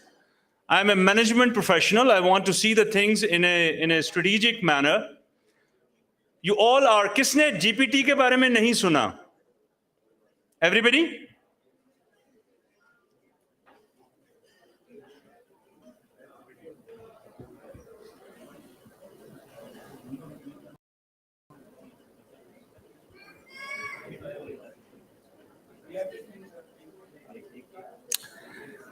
I'm kind of feeling disrespect. I should stop and then I should move on.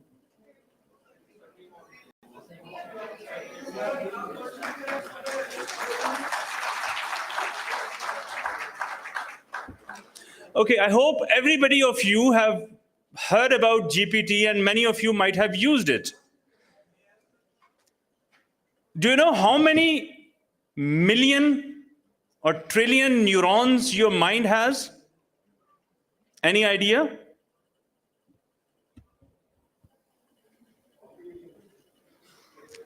Roughly 100 trillion neurons your mind has. It's phenomenal. It's mind-boggling. Chat GPT has given you exactly the same number, 100 trillion parameters. It's just like this generation has been hit by a bus. Hold your horses. This is the next big thing that we all have been waiting in terms of artificial intelligence. So the untamed horses are out, and they will stomp you out. Only those will survive who are able to ride them. You all have heard the stories of Kodak. People of my age might have seen their big, shiny offices, badi machines lagi hui hain. Where are they? We all hear about Nokia just 10 years ago. Off. I was just listening to some of the technological advancements that the bankers have been offering that हमने एक touch से कर दिया है. Past, gone. Abhi Danda sahab chale gaye. Might of some Indian friends are here. Only Paytm, the biggest money transaction company India has, that they have connected with Aadhaar card. Although हमारा नादरा इस region में सबसे पहले आया था. उन्होंने अपना data release किया है कि 2021 में they have made 27 billion transactions.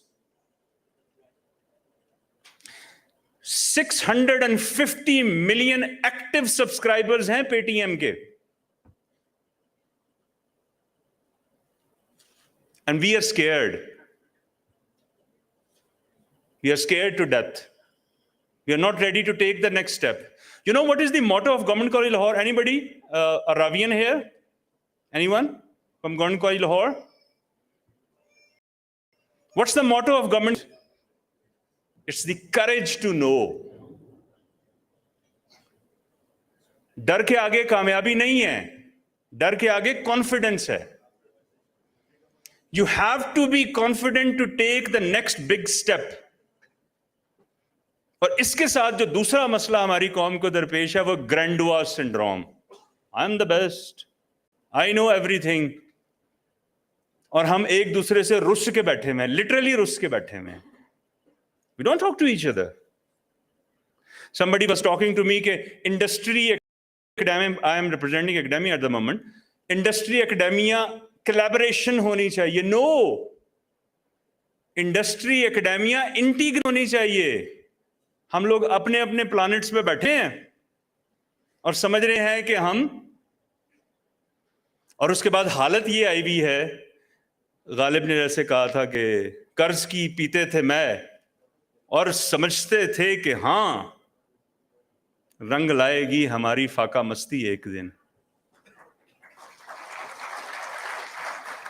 Trust me, ये फाका मस्ती रंग ला चुकी है. You all are feeling this heat. ये जो कर्ज की मैं पीते रहे हैं ना, ये मैंने पिया, ये मेरे बड़ों ने पिया, मेरे बच्चों ने शायद अभी नहीं पी है. ये फाका मस्ती रंग ला चुकी है. $1 बिलियन के लिए हमने लिटरली, अगर मैं आपको पिक्चराइज करूं, IMF ने हमारे कान पकड़वा के ऊपर ईंटें रखी हुई हैं. Visualise this, the level of disrespect. और अभी चूंकि इंडियन फ्रेंड्स यहां पे चले गए हैं, एयर इंडिया ने $97 बिलियन की, अकेले एयर इंडिया ने डील की है with the Airbus and Boeing for the next 3 years to buy 47 aircrafts. Comparison draw करते जाएं. और हम ग्रैंडवा सिंड्रोम में मुब्तला हैं कि हमने अफगानिस्तान में 2 बड़ी ताकतों को शिकस्त दे दी है. नालियां साफ नहीं होती हैं अपनी. मैं, वो किसी ने बड़ी अच्छी बात कही थी कि तुम आसमां की बुलंदी से जल्द लौट आना, हमें जमीन के मसाइल पे बात करनी है.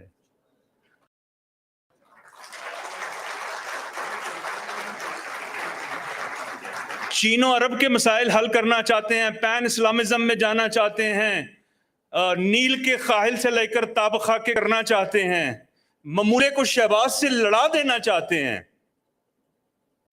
अपना घर ठीक नहीं होता, अपने घर पे तवज्जो दीजिए. दुनिया इस वक्त जो है वो रोकड़ की दुनिया है. Money, as the Americans say, it is the economy stupid.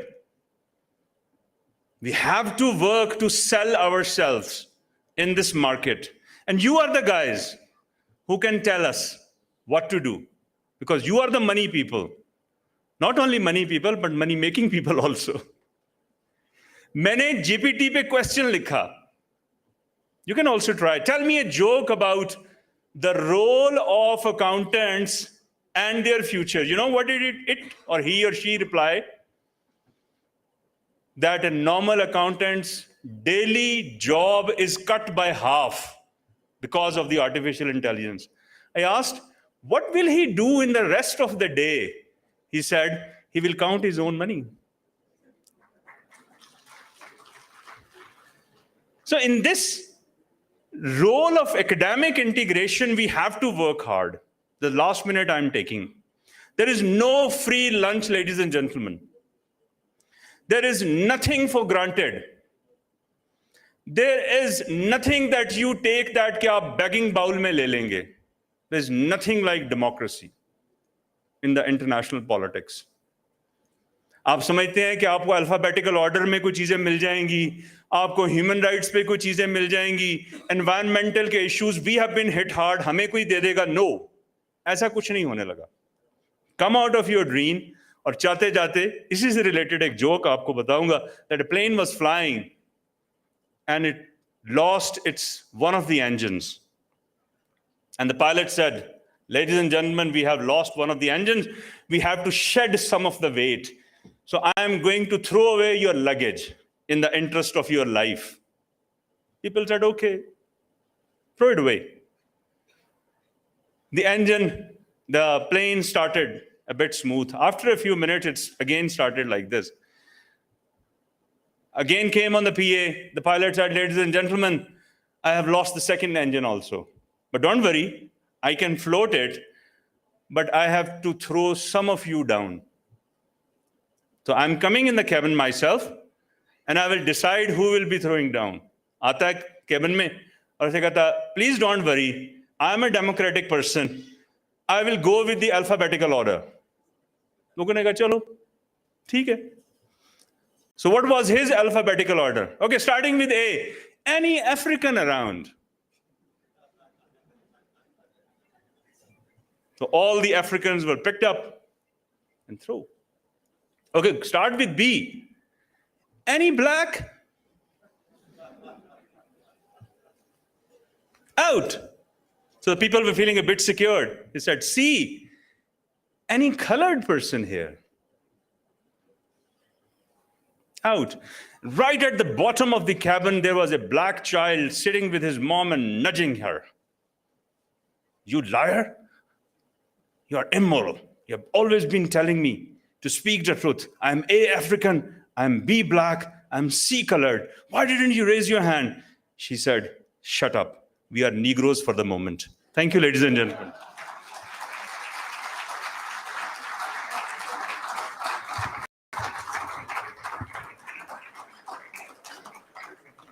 Thank you, Mr. Zubair Iqbal. That was a really good dark humor. I mean, no, any racial discrimination, kind of like, don't want to intend it that way, but it was a funny question, funny joke.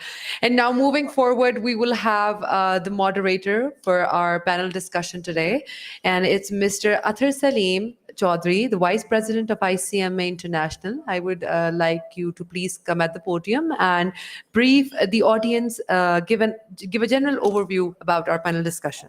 Thank you. Thank you. Assalamu alaikum. Bismillah ar-Rahman ar-Rahim. So I am the one between lunch and everything else.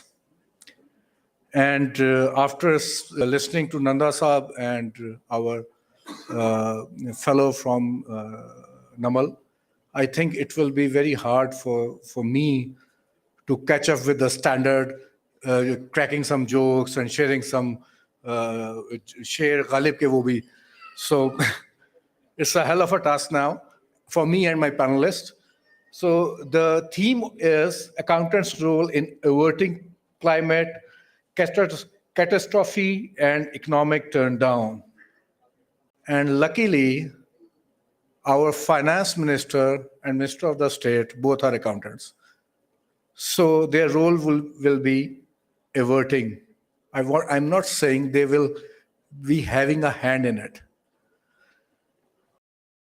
I thought it's a joke, anyways.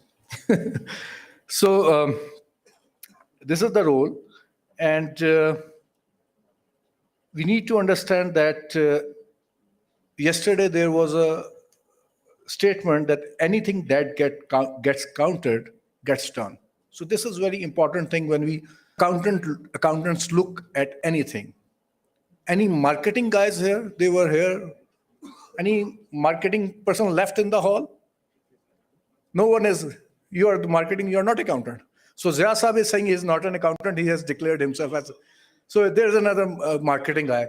So there's a message as an accountant to the marketing guys.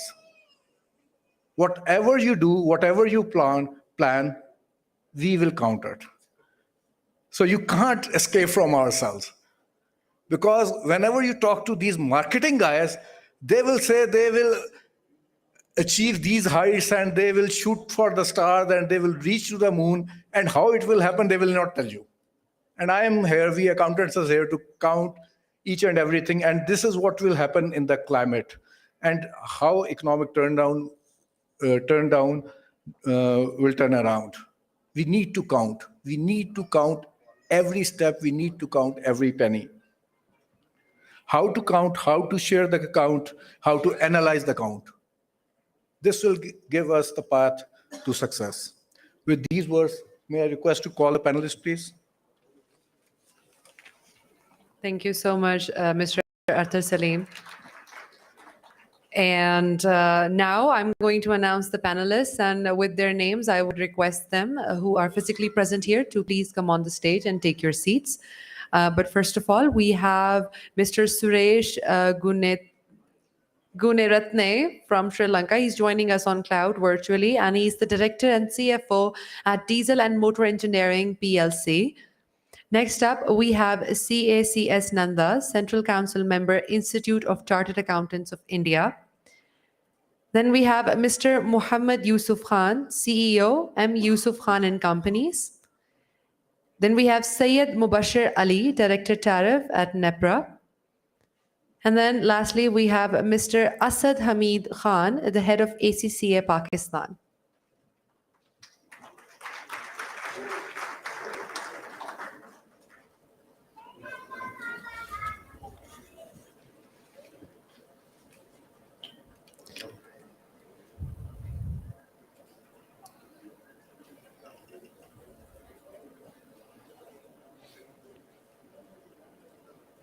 Ladies and gentlemen, I request you all to please remain seated, as this will not take a lot of time, and we will be done with our last session and then we can have our lunch together. But this session is really important as we are seeing accountants' role in averting climate catastrophe and economic downturn. And I request the people outside to please come in the hall and find yourselves suitable seats. And now I would like to hand this over to the moderator of the panel discussion, Mr. Athar Salim Chaudhary. Thank you.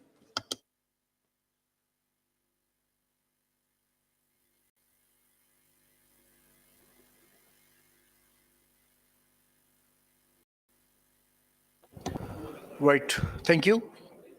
So first question to our panelist who has joined us online from Sri Lanka, Mr. Suresh, are you with us?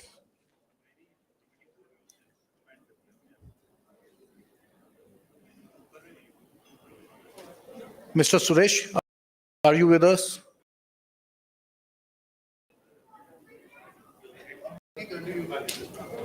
Okay, so meanwhile we connect to Mr. I will start with our panelist, Mr. Yusuf Khan, who is not only an accountant, he is also running an NGO with the name of Friends of Environment. So an accountant working for environment. So my question to you, Mr. Yusuf, is how can the accounting and finance team support their organization in tackling climate change? Thank you, Mr. Atta Salim, respected guests and honorable speakers from across the globe. So, very important and relevant question that what are the role of accountants towards the climate change? So, we are very much familiar with the concept of budgeting. Financial budgeting we have been doing, all the accountants know very well. If we have finances, we have to manage our company within the finances. If we go out of the budget, then we have to see the consequences. So what about the climate change and environment? There is a huge thing which we are facing these days, and that is the global warming and climate change, which has devastating impact on our economy, on our assets, on our asset base, and our companies and business and everything, on our lives. So what accountants have to do? In Pakistan, this concept is quite new and coming, and so I would like to give you an example to make you understand easily. That like just we have a budget of around billion rupees to run this company for 1 year. What we have to do towards the environment? We assume that we as accountant have assessed and evaluated the carbon footprints of our company, say the PSL, which is managing this. We have got and assessed and worked out that there is a budget of 1,000 billion carbon to be emitted. And you have a period of 3 years to mitigate and utilize these carbon credits. You have budget to utilize this carbon emission. You can emit only this 1,000 tons of carbon dioxide in the coming 3 years. Now the accountants have to work out where are the most polluting areas, like the transportation, like the heating, like the cars which are being used, like the electronics and equipments which are emitting carbons. We have to work out how much emission these lights and heating and lighting system is emitting. Now we have to come up with a plan to reduce emissions. We have traditional energy with solar energy. We also replace the energy emitting carbon with the energy environment friendly energies. In these ways, we can reduce the carbon footprints. And now the accountant would tell you that if we reduce the carbon every year by 300 carbon credits, we can manage within our budgets.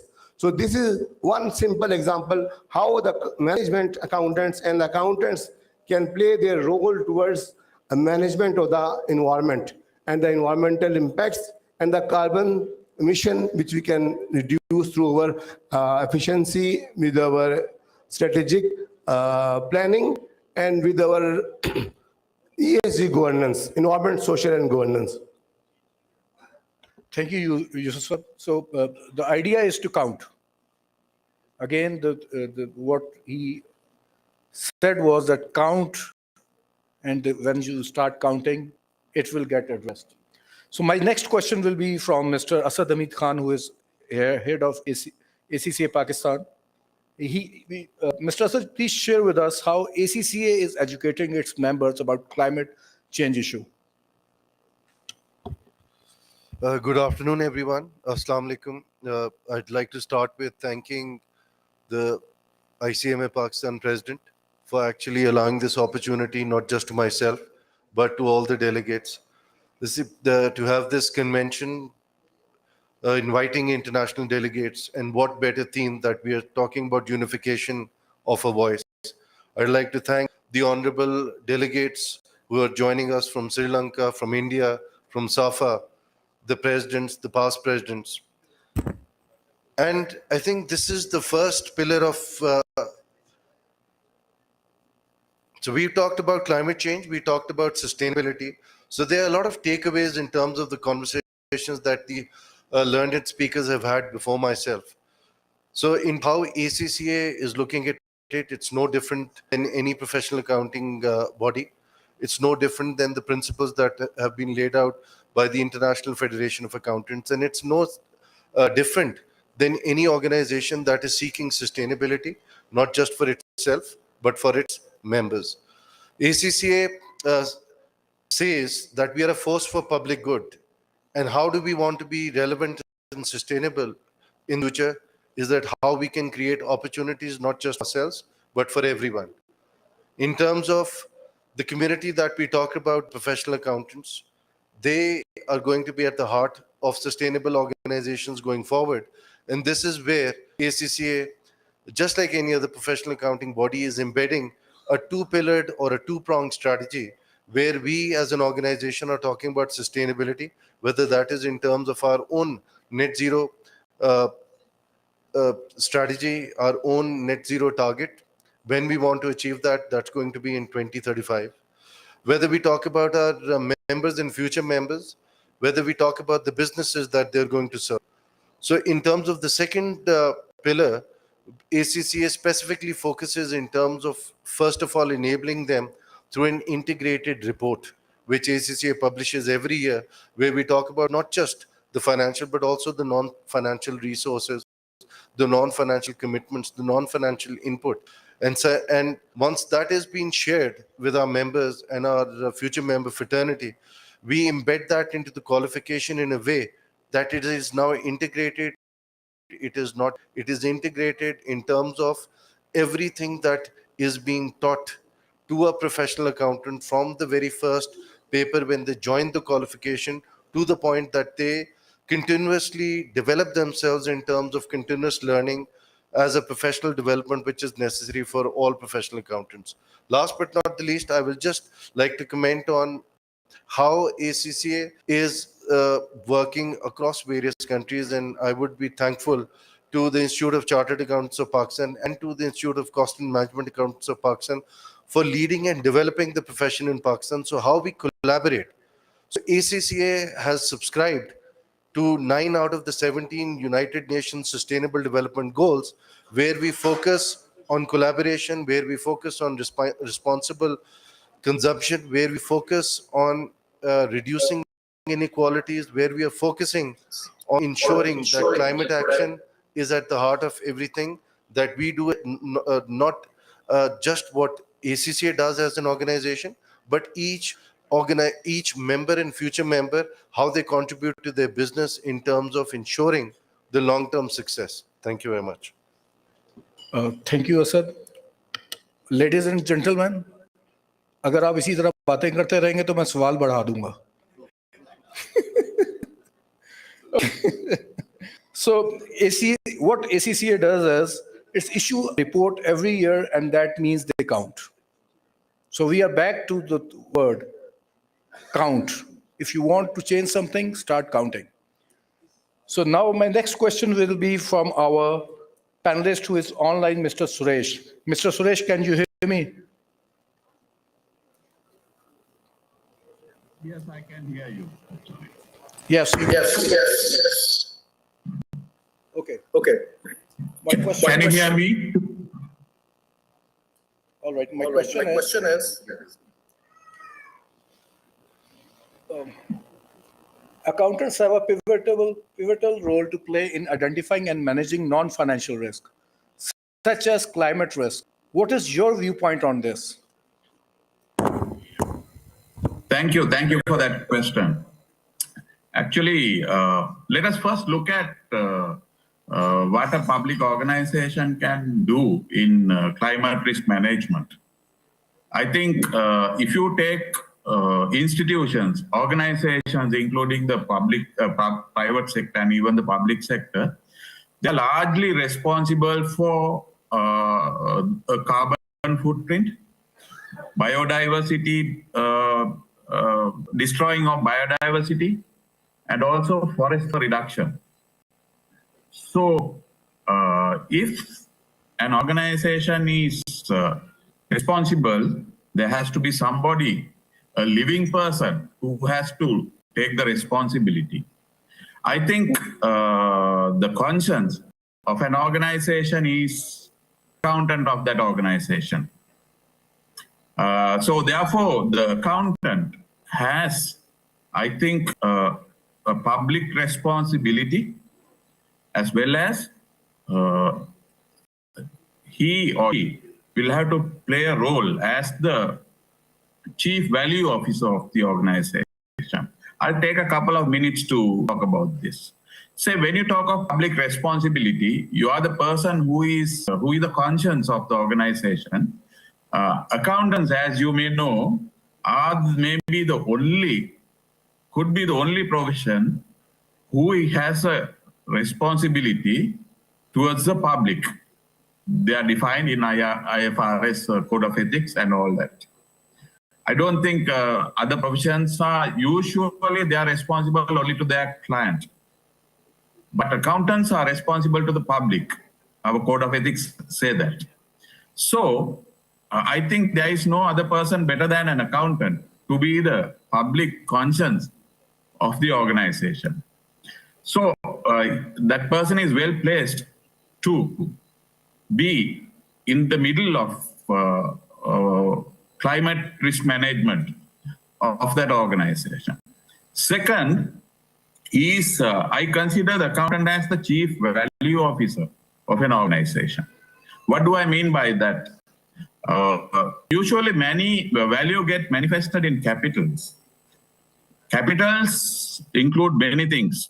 So very often these capitals are acquired through spending money, and accountants are in the center of spending money.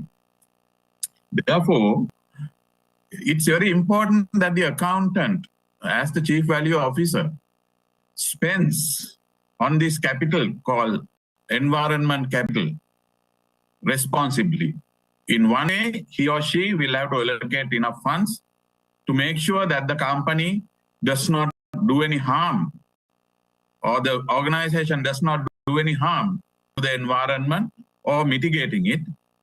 On the other hand, it may also, depending on affordability, allocate funds in promoting biodiversity, forest cover, and many more things.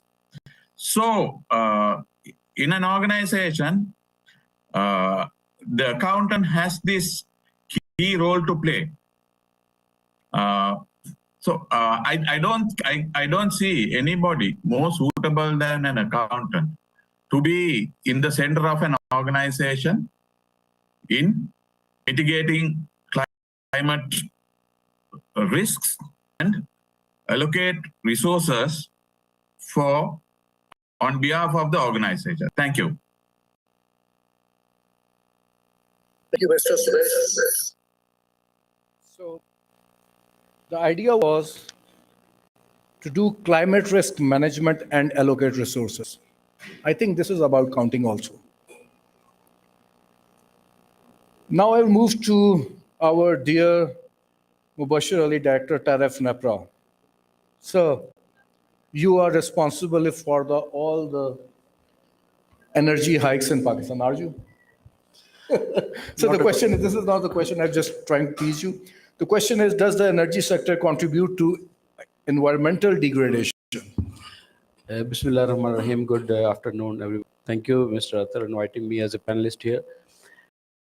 Actually, everyone knows about and of course, that has contributed towards the environmental degradation in the past. But right now, as we all aware, that the government is trying, every government of the world is trying to convert that thermal power-based plants in the past on the renewable. So yes, as you asked me that the energy sector was responsible, yes, it was. But the efforts are underway that the percentage of the thermal-based power plants is less and renewables is on the go. By 2030, Pakistan has set 60%, including the hydro, because in the past, hydro was not considered officially as the renewable, but that has been included in the renewable share. And by 2030, Pakistan has set 60%.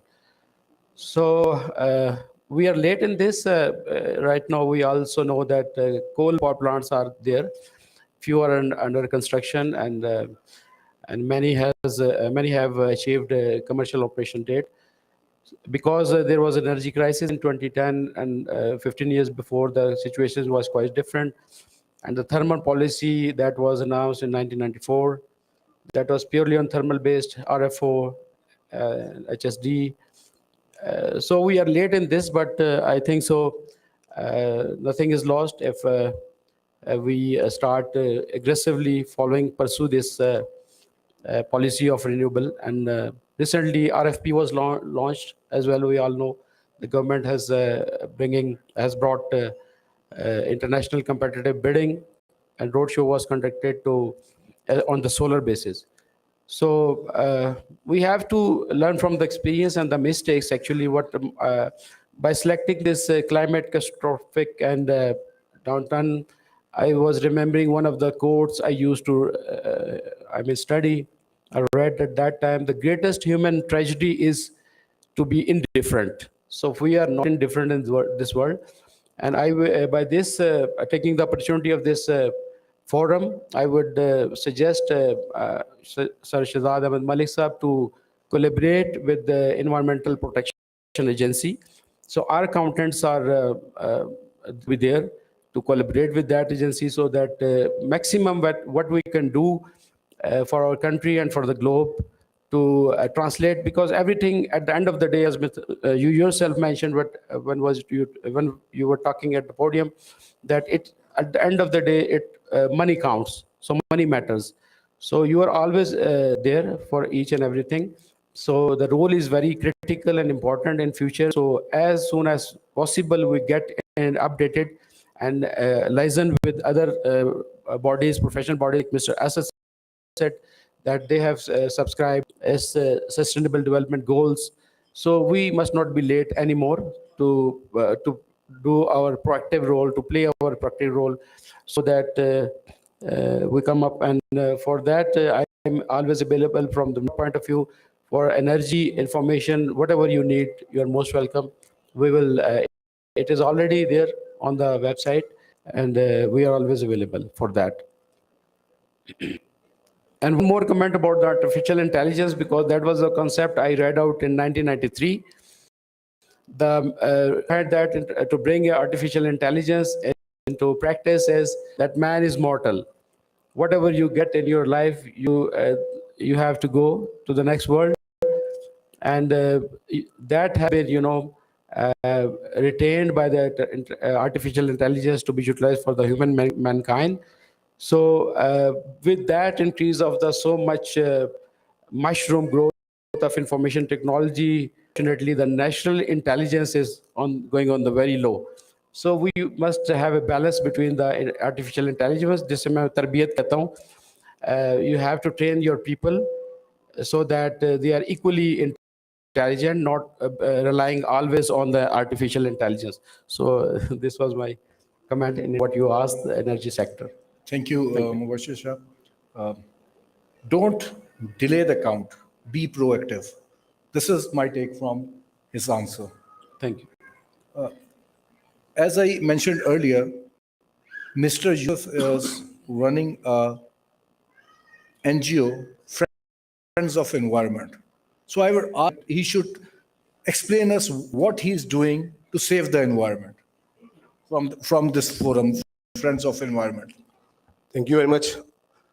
Actually मैं एक शेर कहूँगा जिससे मैं अपनी जो ना वो एफर्ट को हाईलाइट कर सकूँ कि हम सब कहते हैं कि इन्वायरमेंट से हमें इफेक्ट आ रहा है, हमें प्रॉब्लम आ रहे हैं, फ्लड्स आ रहे हैं, ग्लेशियल मेल्ट्स हैं, but we are just claiming and blaming.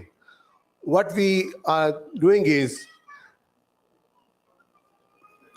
शिकवाए जुल्मते शब से तो बेहतर था, शिकवाए जुल्मते शब से तो बेहतर था, अपने हिस्से की शम्मा जलाते जाते.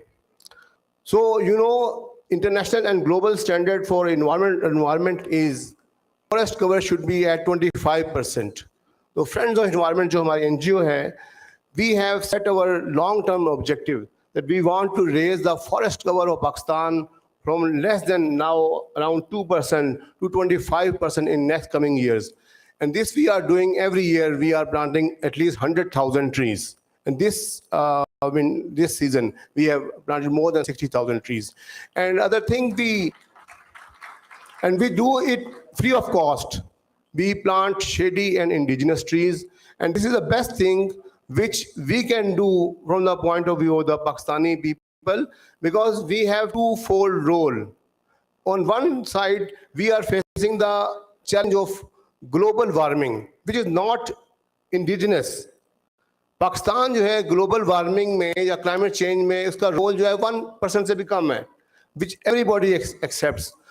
But we are facing the brunt of global warming, and we are in the top 10 countries which are severely.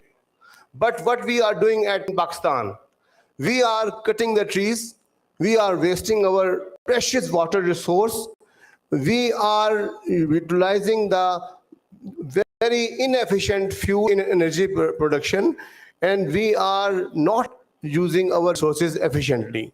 What we have to do is, the one thing from this conference, I would like to give you a message कि अगर हम सिर्फ अपने जो paper का waste है, paper जो है उसको हम कम कर दें utilisation, we go digital, don't use paper.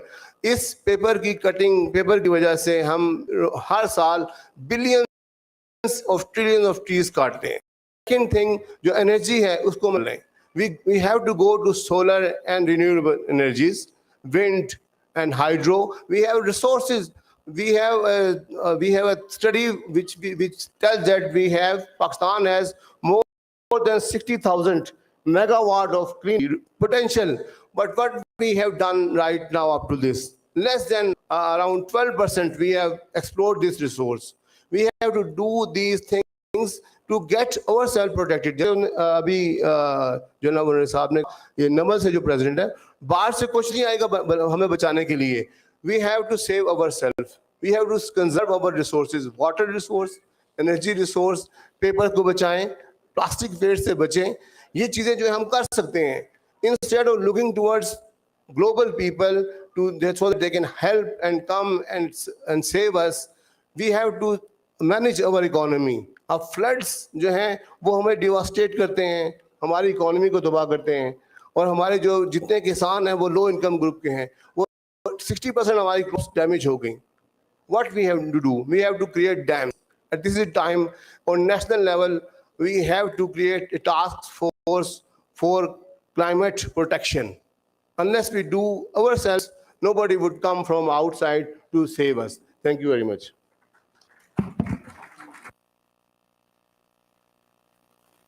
Thank you for contributing towards Pakistan and the world climate also.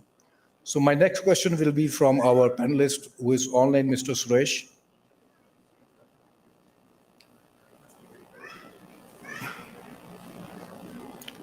So my question is, what roles can sustainability reporting can play in relation to climate change risks?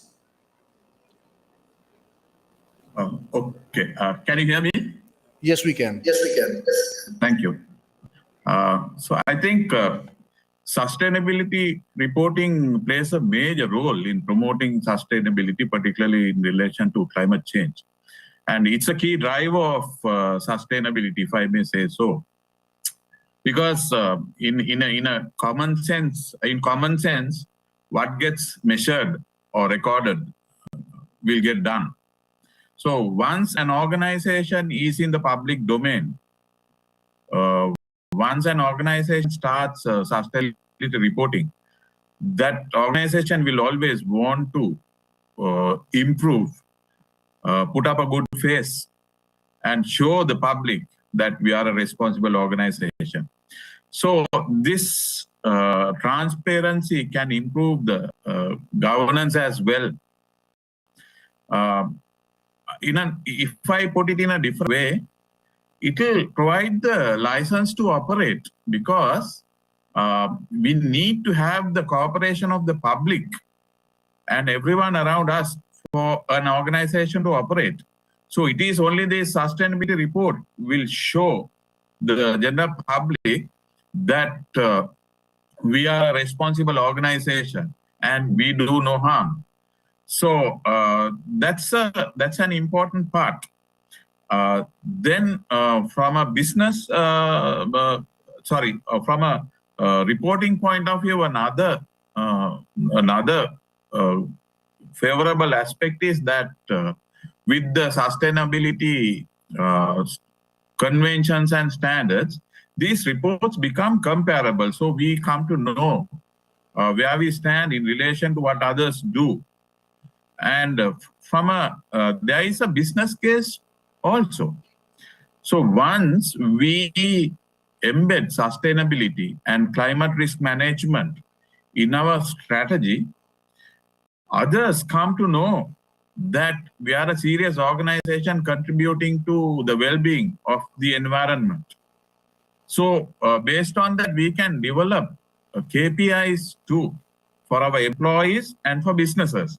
So when we start reporting on this, people feel that they are a responsible company. So this can be used as part of our competitive strategy also, because people like to transact customers of companies who are responsible. I think this is more and more apparent, more so in the West, and now it's coming into Asia also. People don't want to deal with irresponsible companies. So from a stakeholder point of view, if we are a responsible company, not only customers, I think even employees would like to join this company, because as much as they treat the environment well, they will treat us also well. That will be the attitude that they will have. And also, when it comes to business partnering, most of the universal organizations now seek these responsible behaviors before we start any business relationship. Then finally, we all know that sustainability standards are going to become the mainstream, and they will be more and more comprehensive. So it is a sign to say that the accounting profession has embraced sustainability as part of their work. And also, the IFRS is now probing into connectivity. Earlier, we used to call it integrated reporting. Still, we call it integrated reporting. IFAC or IFRS is now looking at the connectivity of all these things. So in time to come, sustainability, environmental sustainability, and all the capitals and all value creation will be mainstream with mandatory standards coming. So I think the overall sustainability reporting has a huge role to play in the success of an organization. Thank you. Thank you, Mr. Suresh. So the idea is, though these standards are not right now mandatory, but if we start reporting and updating people, it means that we are counting. My next question would be from our panelist, Mr. Mubashir Ali Shah. Mr. Mubashir, as Mr. Yusuf referred to building of dams, I would ask you that, do you think the construction of dams could help the country to tackle floods in an effective way? Me first? Yeah. Of course, to regulate the water, you have to construct dams. There are different and many advantages in construction. There are disadvantages as well in the construction of the social and environment issues also arise. So looking from the perspective of energy, I think run of the river or the dams are very much important, that you can have hydroelectricity available. As Mr. Yusuf already mentioned, the potential, we have hundreds of thousands of megawatt of energy potential in the hydro as well, but we have utilized very little share from that point of view. So it's all about the service delivery, what I think at the end of the day being the practical approach I have always in my mind, that whatever we talk, that is only theoretical, and without knowledge there is no practice, and without practice there is no knowledge. So we need all our institutions to collaborate. As Sahab was mentioning, सब रुस के बैठे हुए हैं और एक दूसरे तरफ से कोलैबोरेट नहीं कर रहे, और जो दूसरा उन्होंने बताया, जो भी empower होता है तो वो फिर कहता है मैं ही empower हूँ, I should be empowered and no other is allowed to go get into that.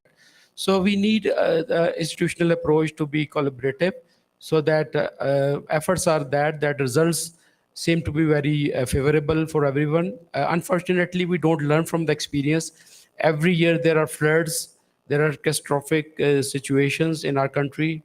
Recently, we had, again such problems. But unfortunately, we had a meeting with the, I think, Met department in our institute. So they were also handicapped. They don't have that much technology and the expertise available in our country, and the lack of finance is always a big issue, as ROKRA accounts everywhere. We have just $4 billion reserves, and look at other countries like India, $650 billion. So we need to adjust our pattern of life habits, train people.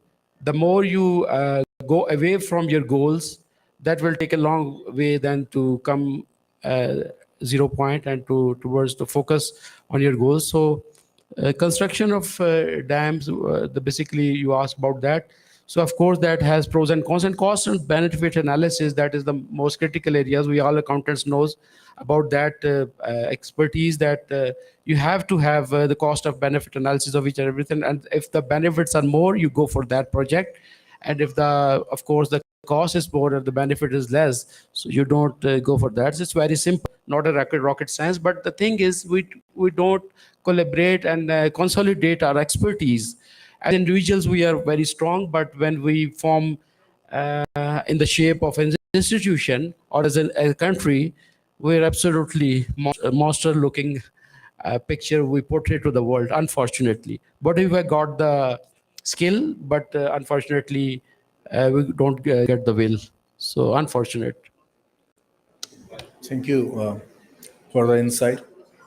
My next question would be from Mr. Asad Hamid Khan.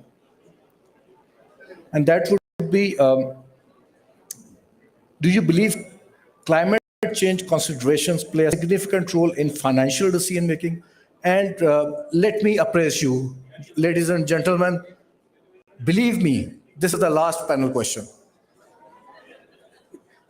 I think this needs some clapping. Yeah. Atif Saab, I just have to make an announcement.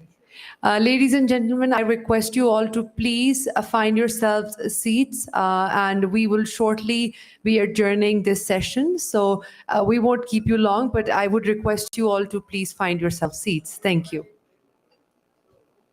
Ji, thank you very much. So climate change, climate risk as a disruptor, and how it impacts the decision making. I think it requires a very integrated approach, top down as well as bottom up. At the same time, we need to know our stakeholders.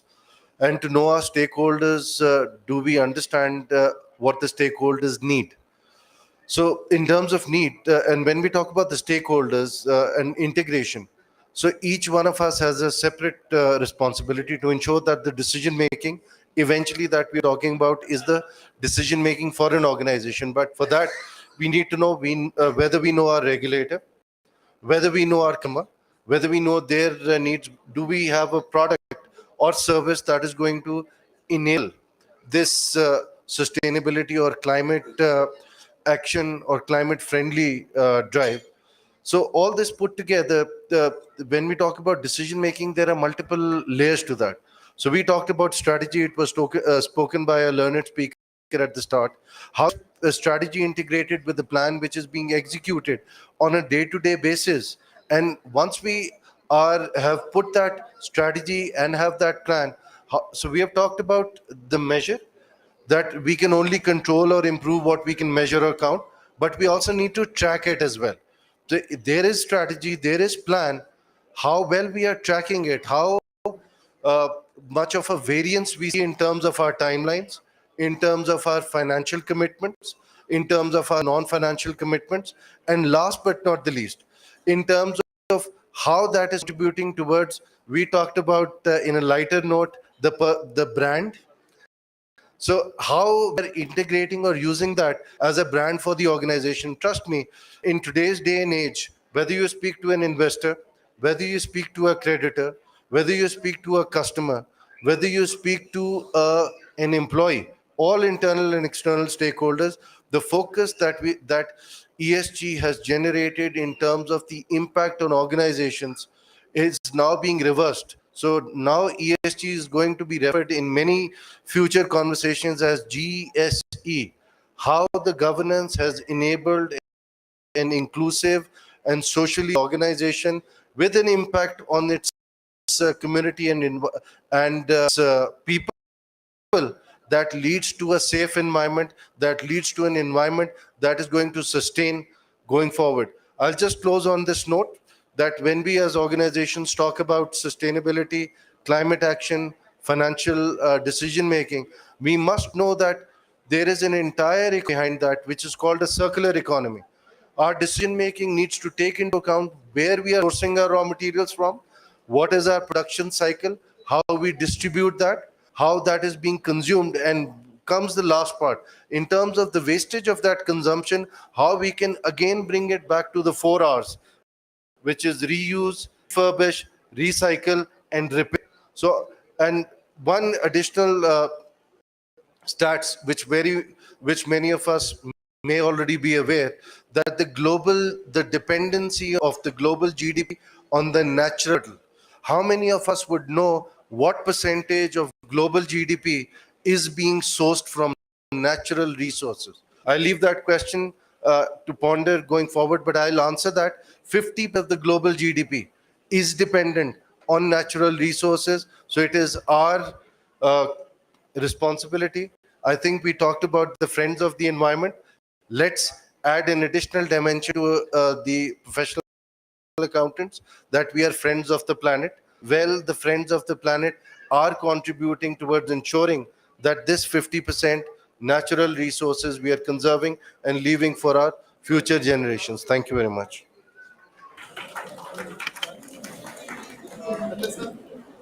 Thank you, Mr. Asad. So it will be GSE, and G stands for governance, and governance is where we accountants come in. With these thoughts, I am delighted to tell you that it's no more me who stands between you and the lunch. It will be someone else. Thank you. Thank you so much, Mr. Athar Salim. Well, he's put me in a tough spot saying that I'm, coming between you guys and the lunch, but it's really important. And just how, our speaker said here, that 50% of your global domestic product is dependent on natural resources. It is, the alarming rate of, climate degradation and how it's going to affect the future generations. It's really important that we prevent the depletion of these resources and conserve them for our children and grandchildren that follow us. With that, thank you so much, our panelists, and one of our panelists, Suresh ji, who joined us on Cloud. Now I would like to invite Shaham Ahmed, our honorary secretary, to give a vote of thanks. Thank you. Thank you, ma'am. I think we're already late. Ladies and gentlemen, members, President IFAC, Tola Saab, President ICMA, Sri Lankan delegation, Indian delegations, respected members, Assalamu alaikum. I ask for vote of thanks. So I am very thankful to IFAC President, Tola Saab, Minister Reforms, President ICMA, Shahzad Ahmed Malik Saab. They arranged a very wonderful event. And panelist, Vice President Saab, Head ACC, Ali Latif Saab, President ICAP, and special, I'm very thankful to the Secretariat. And we want claps for the Secretariat. They arrange a very wonderful event. So thank you again. Thank you very much.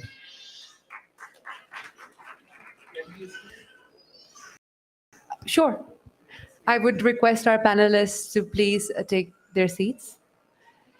And moving forward, our friends from Sri Lanka, Professor Lakshman R. Vatawala and Hanayaki they wish to present ICMA bodies, representing bodies with a Sri Lankan history book that is titled In the Interest of the Nation. And I would request ICMA President Mr. Shahzad Ahmed Malik to please come on stage and receive his copy of the book. Along with, I would request the Vice President ICMA Athar Salim to also receive his copy. And next up is Mr. Ashfaq Yusuf Tola. And after him is Mr. Ziaul Mustafa. I would request all our four esteemed guests and President IFEC, Ms. Asma Rasmuki, to please receive your copy of the book.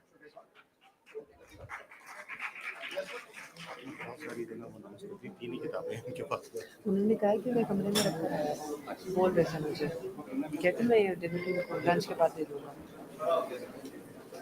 कहते बस picture के साथ अच्छा closing में मैं sponsors को दोबारा से थैंक यू ठीक है और बस shield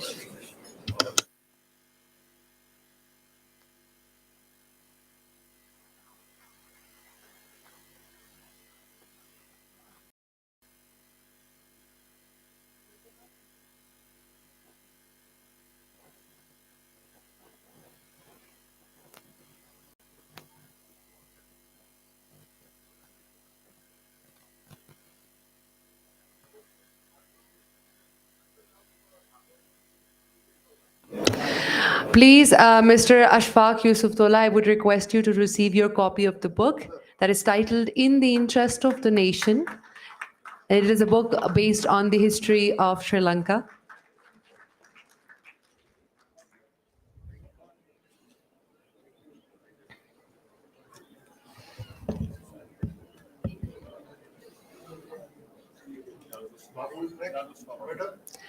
And I would request Mr. Ziaul Mustafa Sahab to please come on the stage and receive his copy of the book.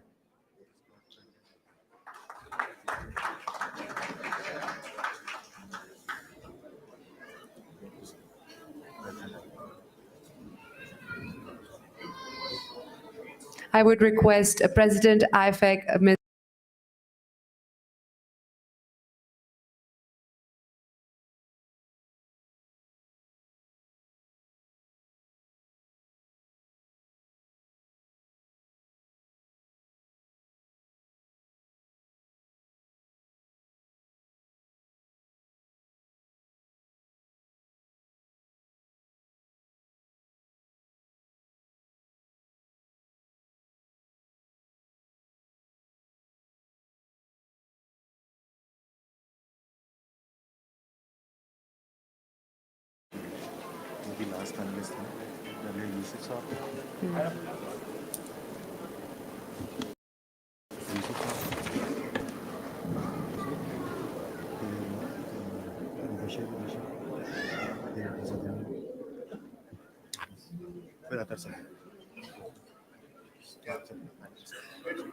Ben?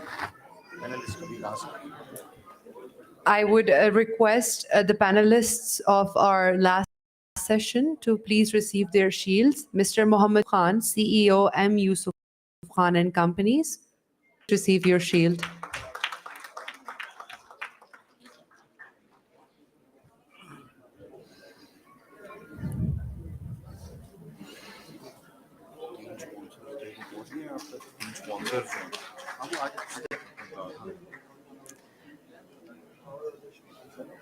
I would request Syed Mubashir Ali, Director Tariff NEPRA, to please receive his shield.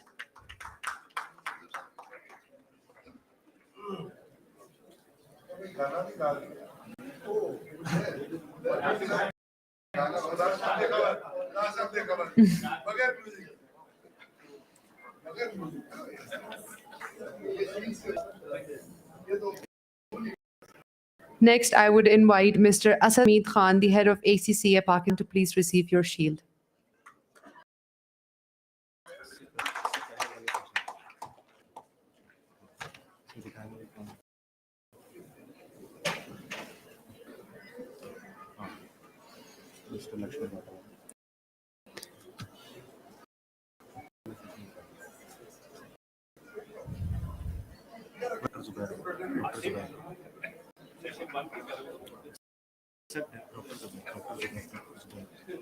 Request Dr. Mohammed Iqbal, the pro-rector at to please receive his shield.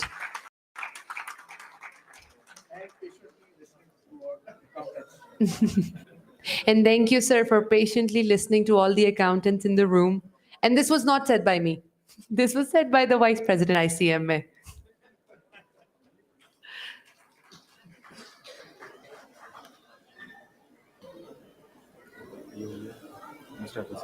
I would request Mr. Athar Salim, Vice President ICMA, who's already at the stage, shield.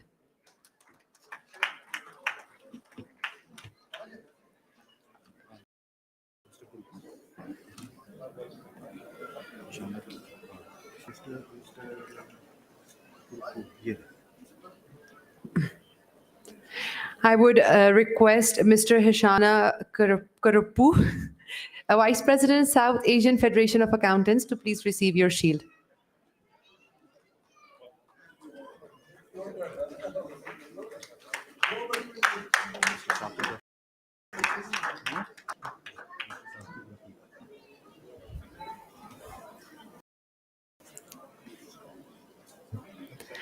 Mr. Saqib Rafiq, President, Rawalpindi Chamber of Commerce and Industry.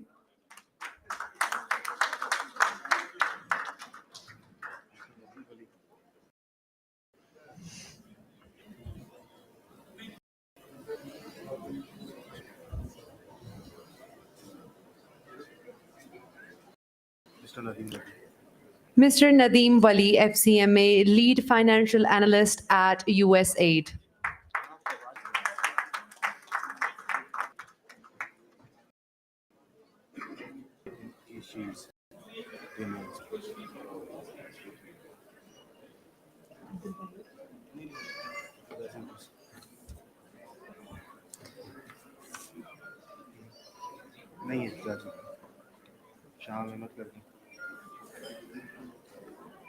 I would request our Honorary Secretary, Shaham Ahmed, to please receive his shield.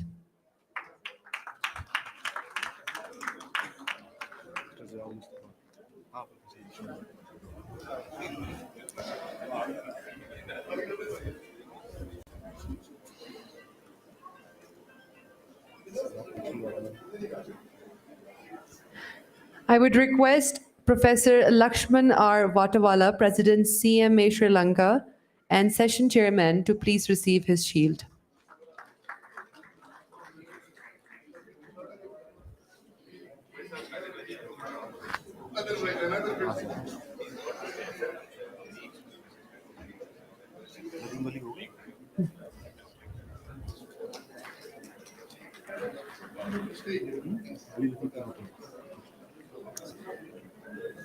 Next, I would request Mr. Ziaul Mustafa, Chairman, Strategic Board and ICMA International, to please receive his shield.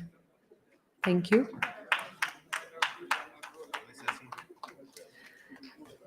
Next, I would request Mr. Awais Yassin, our Honorary Treasurer and Chairman, CBD Committee at ICMA International, to receive his shield.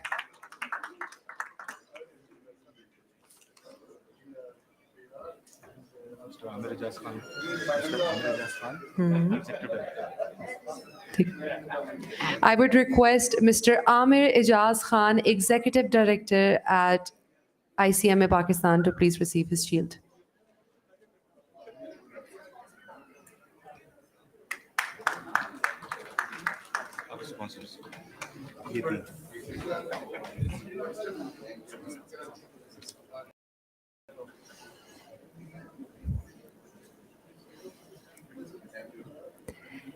Now it's time to give special thanks to all our sponsors that made this convention possible, and it made ICMA capable to host you all in Bhurban. And I hope you all had a lovely time, and it's all thanks to our sponsors. First of all, I would like to thank Ms. Hira Tahir. I would request her to please come on the stage and receive her shield. She's the head of marketing at 6B Foods.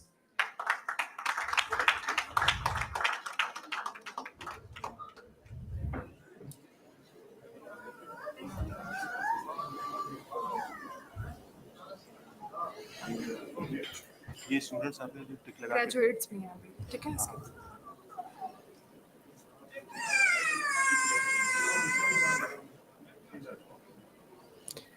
Next, I would request Mr. Atikur Rahman from CDC to receive. Mr. Atikur Rahman. Anybody who is from CDC can receive his shield. Tariq Sultan Saab. Please receive the shield on behalf of Mr. Atikur Rahman from CDC.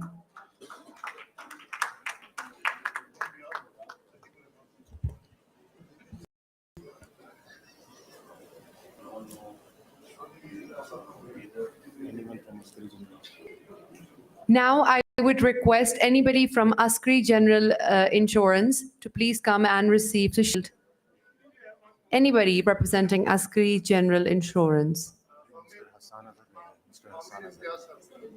Amir Imtiaz Saab from Askri General Insurance, please come on the stage and receive shield. Thank you.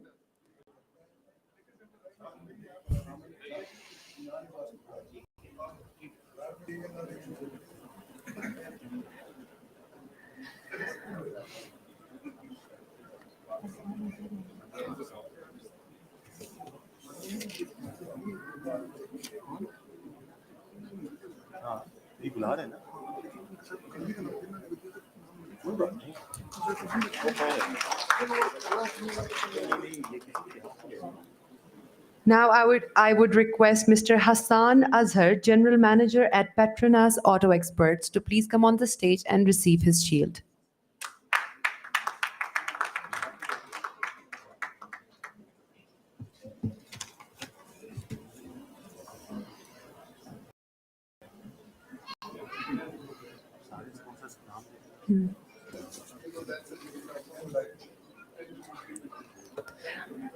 Ladies and gentlemen, our sponsors for this event, Imarat Group, Grana Agency 21, Fatma Fertilizer, CDC Central Depository Company of Pakistan, Askri General Insurance Company Limited, Diners, Bank Islami, National Clearing Company of Pakistan Limited, 6B Food Industries, Soya Supreme, Habibi Group, ZIL Limited, Dollar Industries Private Limited, Matco Food Limited, and Lucky Textile. So please, a huge round of applause for our sponsors.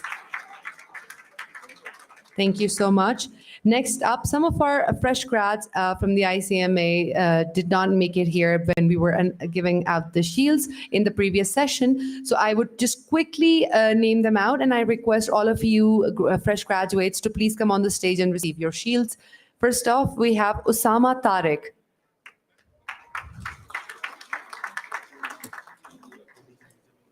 Next, we have Usama Niaz.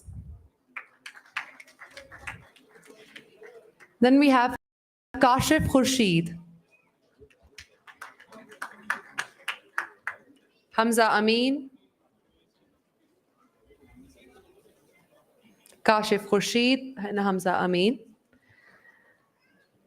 Then we have Zainab Khatoon.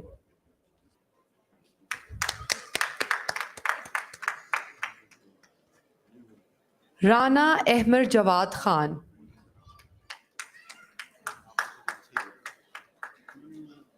Jameel Ahmed.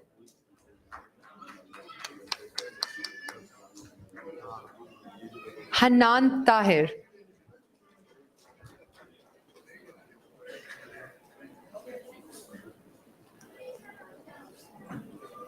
And lastly, we have Iram Swati.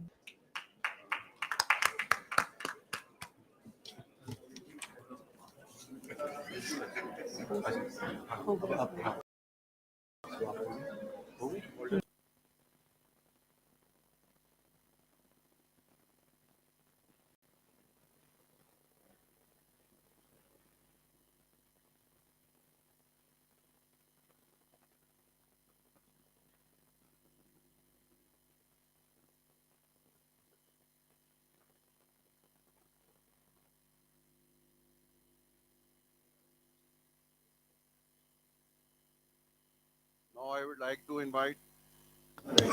would like to invite Ma'am Durdana to receive her sheet. Okay.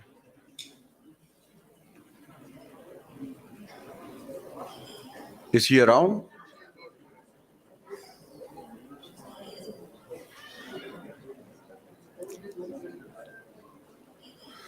We left with two talented students. Clap for them.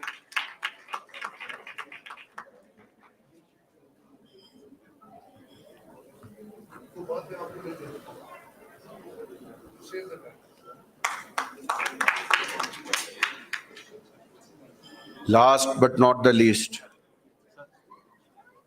our very talented MOC who bear with us for the last many hours, around 12 hours. She has been there and tried to compose us as much as possible close to the top. I will request Ariba Ahmed Tirmizi to receive her memento.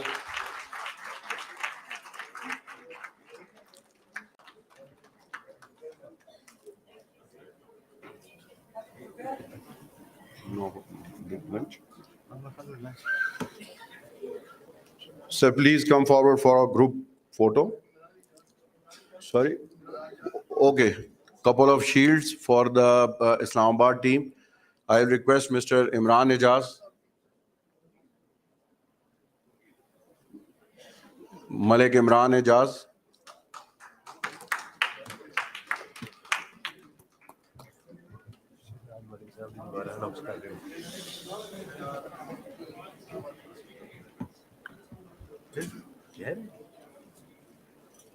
And Mr. Shan Muhammad, sir, please receive your shield.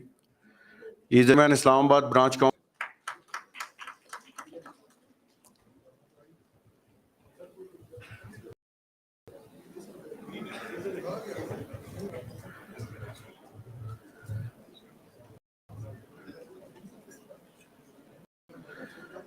And lastly, I request Ma'am Asma to present a memento to our Honorable President ICMA, Mr. Shahzad Ahmed Malik.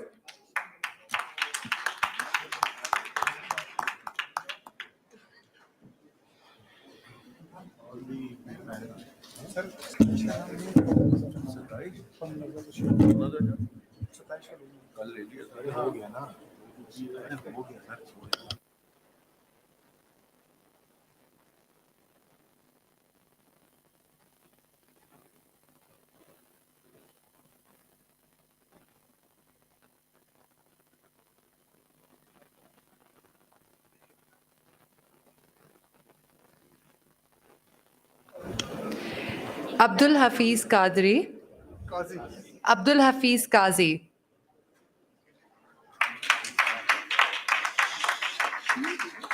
He's done a lot of efforts to be director of Islamabad campus. Abdul Hafiz Qazi Saab is the director of Islamabad campus. A huge round of applause for Qazi Saab. Next up, we have Asim Hussain Khan.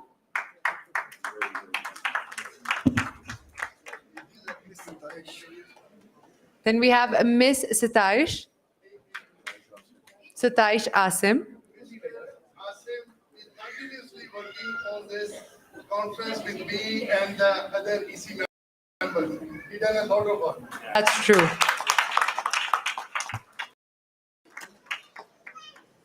We have another shield for Hira Fayyaz, Member Management Committee. Ye-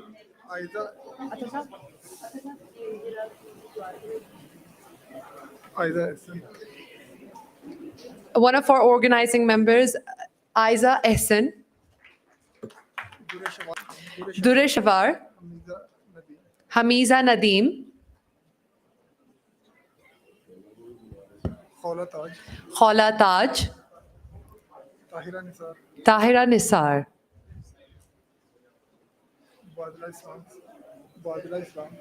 Bajra Islam. Bazila Islam.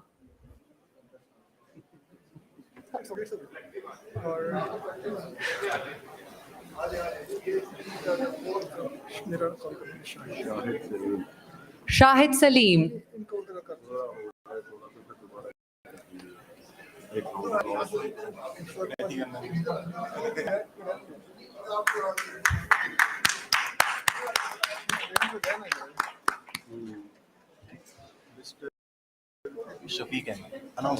Mr. Shafiq Ahmed. Khurram Salim. Bilal Ahmed. Shahid Salim Saab.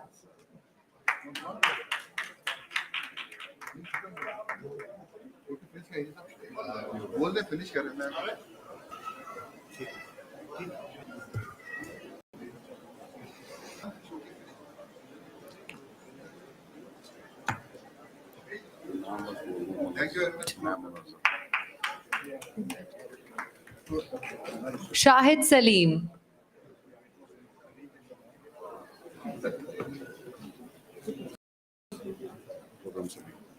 Khurram Salim Sahab. Thank you.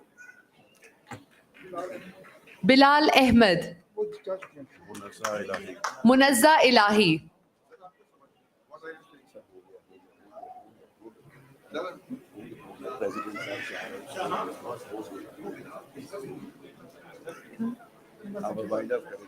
Ladies and gentlemen, it was an honor to host you as your moderator of ceremony and the master of ceremony.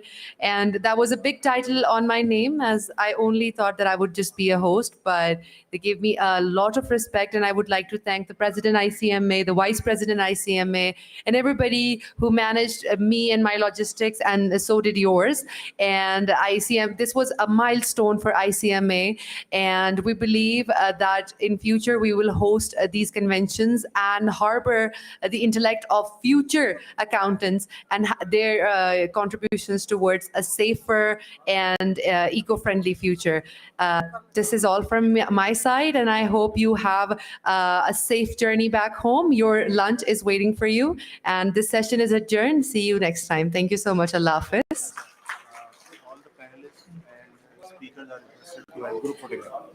All the panelists and the speakers with our guests of honors are requested to please cover a group photo session. Thank you so much.